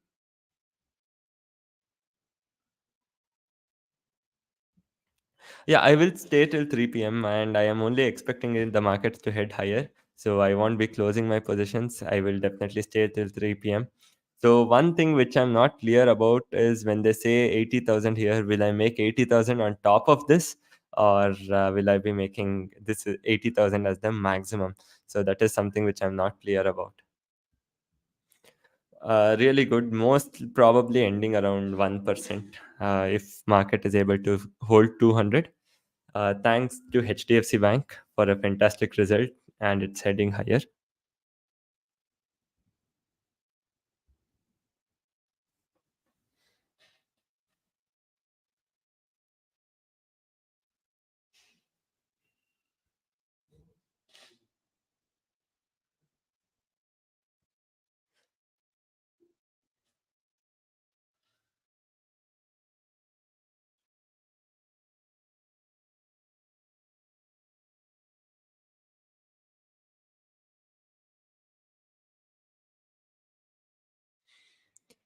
Market looking very strong, and that gives me no reason to stay bearish.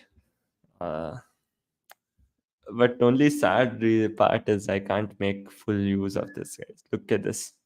Your profit gets restricted to this, and you can't make full use of it. So at least if I can make this to 20, and if we can see any improvement in positions, so slightly I might increase by 10,000 rupees. So I'll just make this to 20, 500 quantity.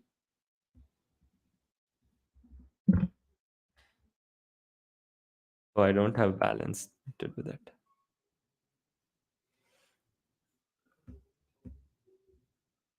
Okay, I think because that's quite surprising. Oh, I just need to add 100 quantity, right? So 500 I might not have margin, but 100 I should definitely have. Okay, I think I'll just see you guys around sorry, 3 o'clock. Nothing much to be done to the positions. Everything is exactly how we want it. So things are going fine. I think, yeah.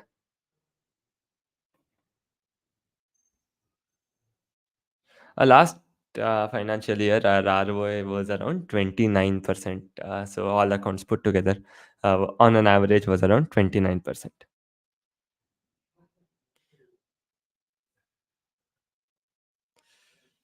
Yeah, that's great. Really good going. So maybe 91,000 is maximum what we can make. So I'll leave it right over here. So let's see what we can do or where we can get to with our trades. So yeah, that is for today. I will come back again around 3 o'clock. Small 15-minute break. Uh, Fantastic breakout. Fantastic breakout. I only wish I knew a little bit of option buying to make really good use of such breakouts. So right over here, if I had actually bought this option, you can see right now it is at 500. We exited this at 300. So right now it's sitting at 500. Srinivas sir, thank you so much for your kind words. So I hope these sessions were useful for everyone else also. Yeah, again, I'll join again at 3 p.m. Let's see if we can touch 1%. We have to hit 50,000 to touch 1%. If things go well, we mostly might hit, but we have to just wish that things go in our favor. So this is Wednesday. I'll just see what is the payoff for tomorrow. 26,000. Okay. Let's see.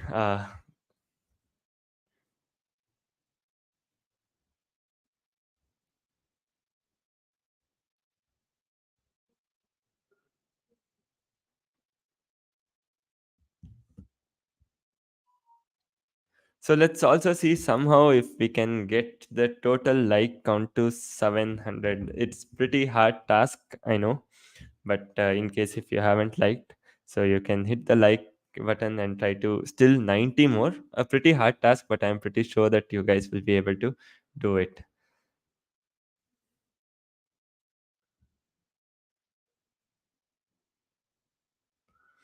So, in case if you have found this useful, you can also tag me on Twitter, and you can tell your experience about the live session. My ID is Saketh 1998. I have also attached the link in the description below. So then there is also, you can also follow me on Instagram where I make some informative reels, not related to markets but finance as a whole. So great rally coming in the market, exactly what we want. So most likely with this up move, we should be reaching 50,000. Shouldn't be a problem to reach 50. And also, in case if you are finding it useful, do send this video to all your friends so that next time when we do a live session, all of them can also join us and we can all sit and discuss things together. So one very important stuff what you have to remember is whatever we are doing is not a recommendation which you have to follow without consulting your financial advisor. So consult your financial advisor only then. Once he tells okay, you can end up following.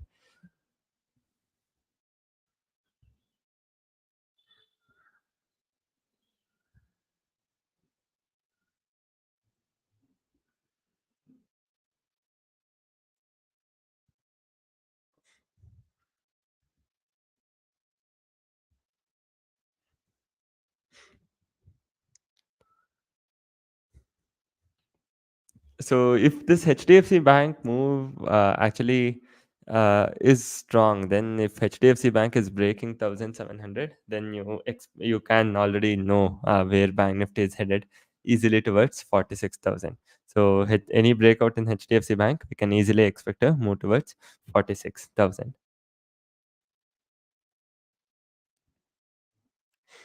Yeah, we need another 70 likes. Let's see if somebody hasn't liked it. If you can like it and help us reach 700 likes, let's try to see if that can be achieved.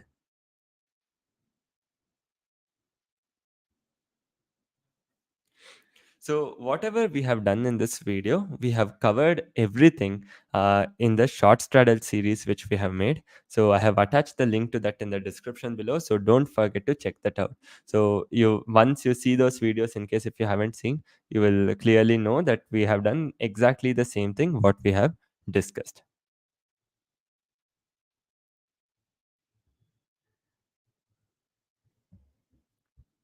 So I'll just take a small break, be back by 3 o'clock. 3 o'clock move is quite crucial for us because from there, if the market starts coming down, we will exit our trades. If the market is able to sustain, we will continue to hold our trades. So it is going to be very crucial. So let's maybe join in back at 3 o'clock and see what is happening. So meanwhile, let's also try to take the likes count to 700. So right now it is at 633. So we need 60 and odd. So if possible, please help me get there. And yeah, I'll be joining you in another 10 minutes and we'll see what exactly to do with our trades from there.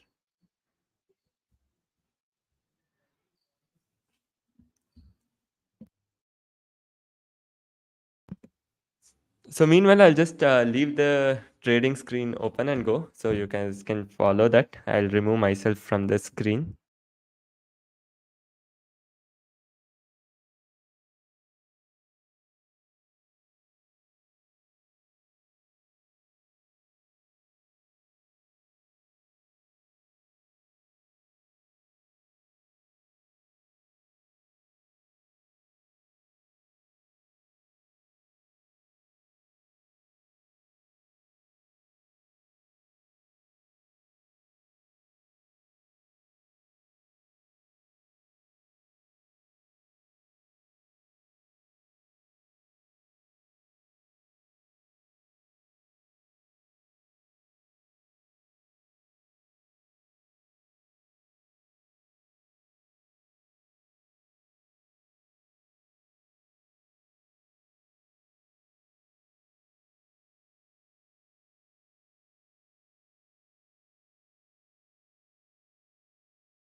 Hey guys, so now we are almost approaching 3 o'clock and a good day of trade.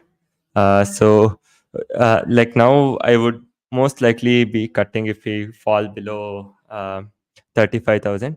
If 3 o'clock, if we see any kind of down move, I'll just below 35,000, I'll just cut my trades. So even though the market has moved in our favor, so the kind of decay what I expected hasn't yet come.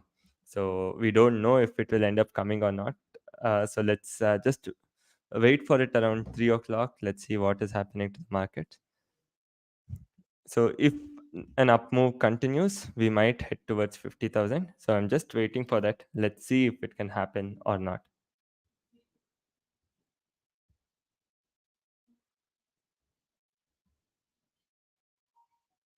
Okay, that is a fantastic move, as I expected. Just a second.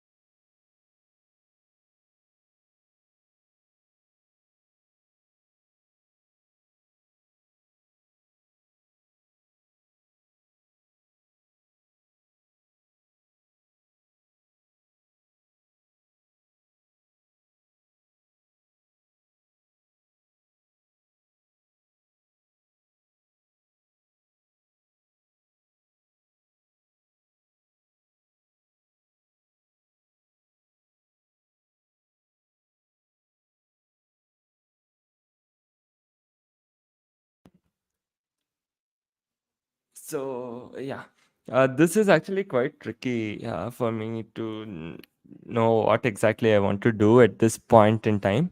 Why? Because we have seen a very strong move in the market, but the problem is any kind of down move would actually hurt me tomorrow. So let's say this is Tuesday, and I'm looking at, let's say, 9:30, and if the market is actually opening lower, we might have a loss of 19,000. So right now we are at 35,000. We might have a loss of 19,000 most likely. So this is quite challenging from here where the market can actually be headed. So fantastic up move, guys. Like I have like no words to say after this. Uh, but what is bothering me is whether to book it or hold it. So that is a very tough question, which I'm actually having. So looking at the strength in the market, I don't see a reason to book it. HDFC Bank looking fantastic. I think SBI is also looking really good.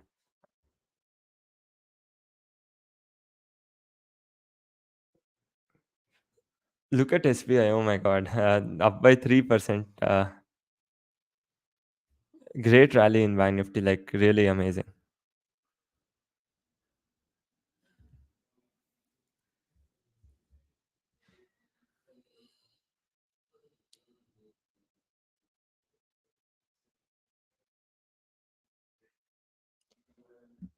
So I'll see what are the options I have. I'll just open a new tab.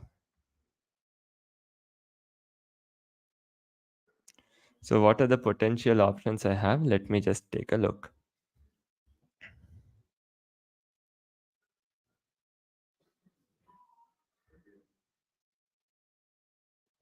Okay, how about I go with this trade with 40 lots?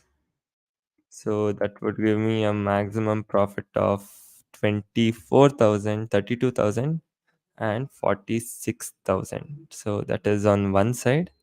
So if I go with something like this, so this would be quite a risky trade, to be honest.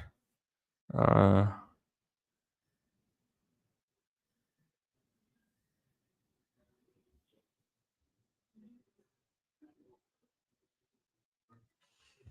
so things sort of look fine here, but I'm somehow not really happy with the down risk I have.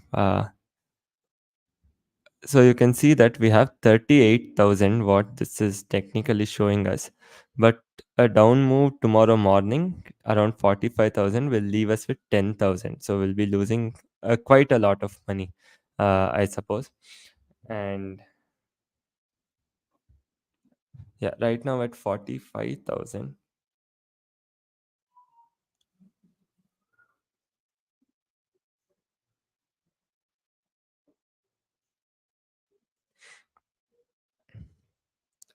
And this is at 350. I don't, if this average closing only comes around 400, I don't see a reason. Okay. I would simply be cutting some quantity and carrying the rest. So I think that is a good way to go. So I'm not, look at this. If the close is happening at the day's high almost, I don't see a reason not to be bullish. Just look at the chart. Such a strong up move.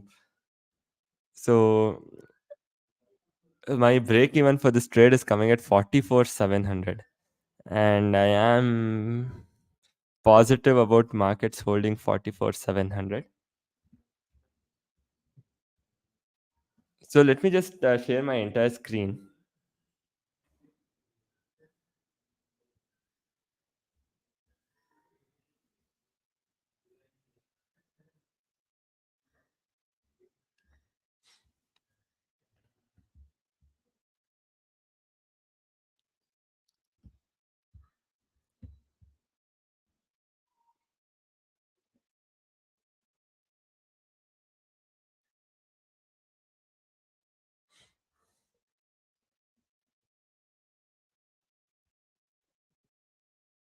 Okay, I'll just stop sharing the screen and let me present one more thing.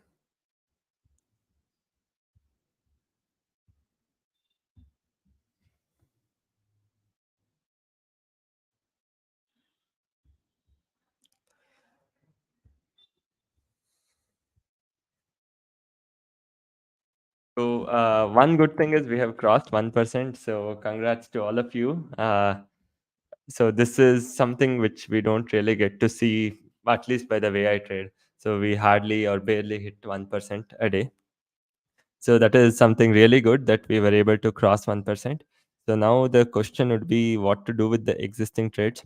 So if we are seeing a positive close, I think I will continue to carry the positions. So overall Nifty is at 19,700, Fin Nifty looking very strong. So it doesn't give me a good reason to go bearish. So I'll maybe continue carrying this trade. So let me just take a look at what is happening to other markets meanwhile.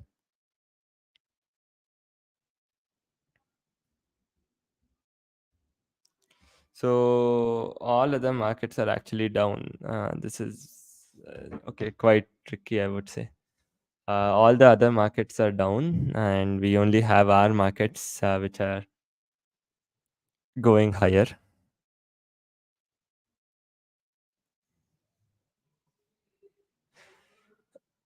Okay, I think I have to just reset the prices and see once. I am not really sure. Target it is showing 62,000. If I only make another 2,000, if the market opens somewhere over here, it makes no sense to hold this trade. So I would rather go for a better trade than holding this trade. If that is the case.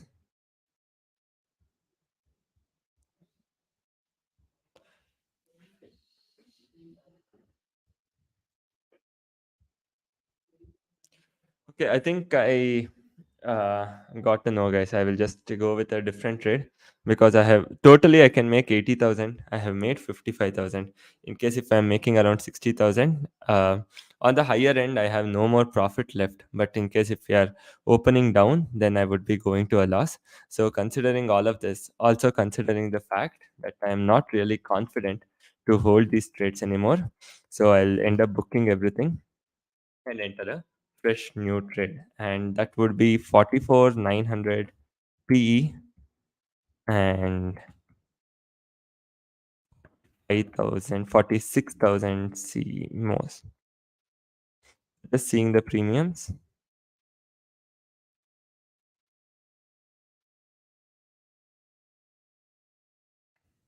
Yeah, I think I would go with this trade. So just waiting, let it go how much ever high it wants. If I get to book the profit in a good place, that's good for me. So around 325. Let's start shifting our positions. Let's let it go as much as it wants.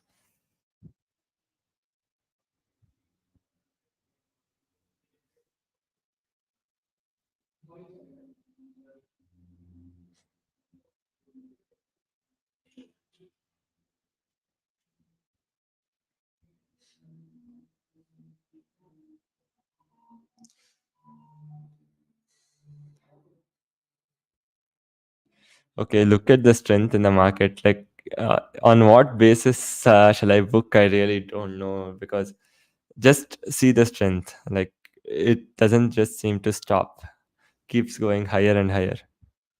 And I'll tell you one more sad part. Look at this. In spite of entire bank nifty surging, this IDFC Bank isn't even going up. So that is unfortunately. Okay, now I have no more.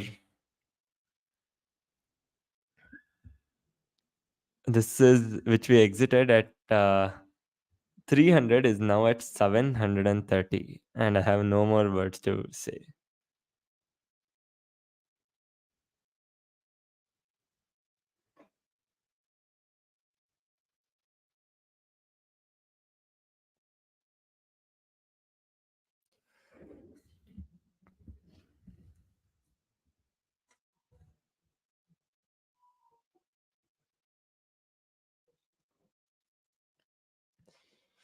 Okay, I think with market crossing even 400, I should be okay with any kind of a fall. Even to 200, it should be fine, because I will be at 29,000, is what it tells.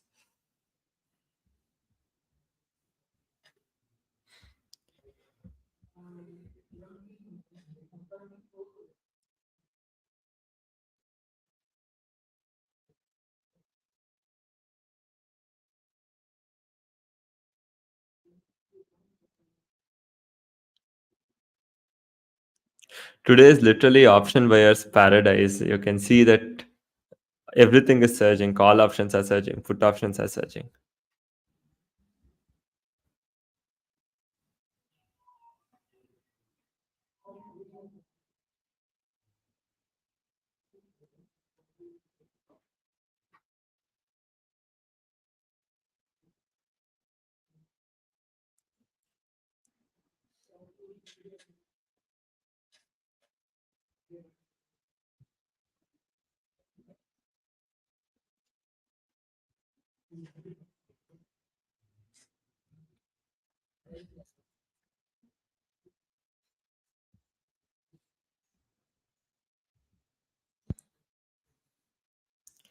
Oh, look at ICICI Bank. Perfect buy, I would say.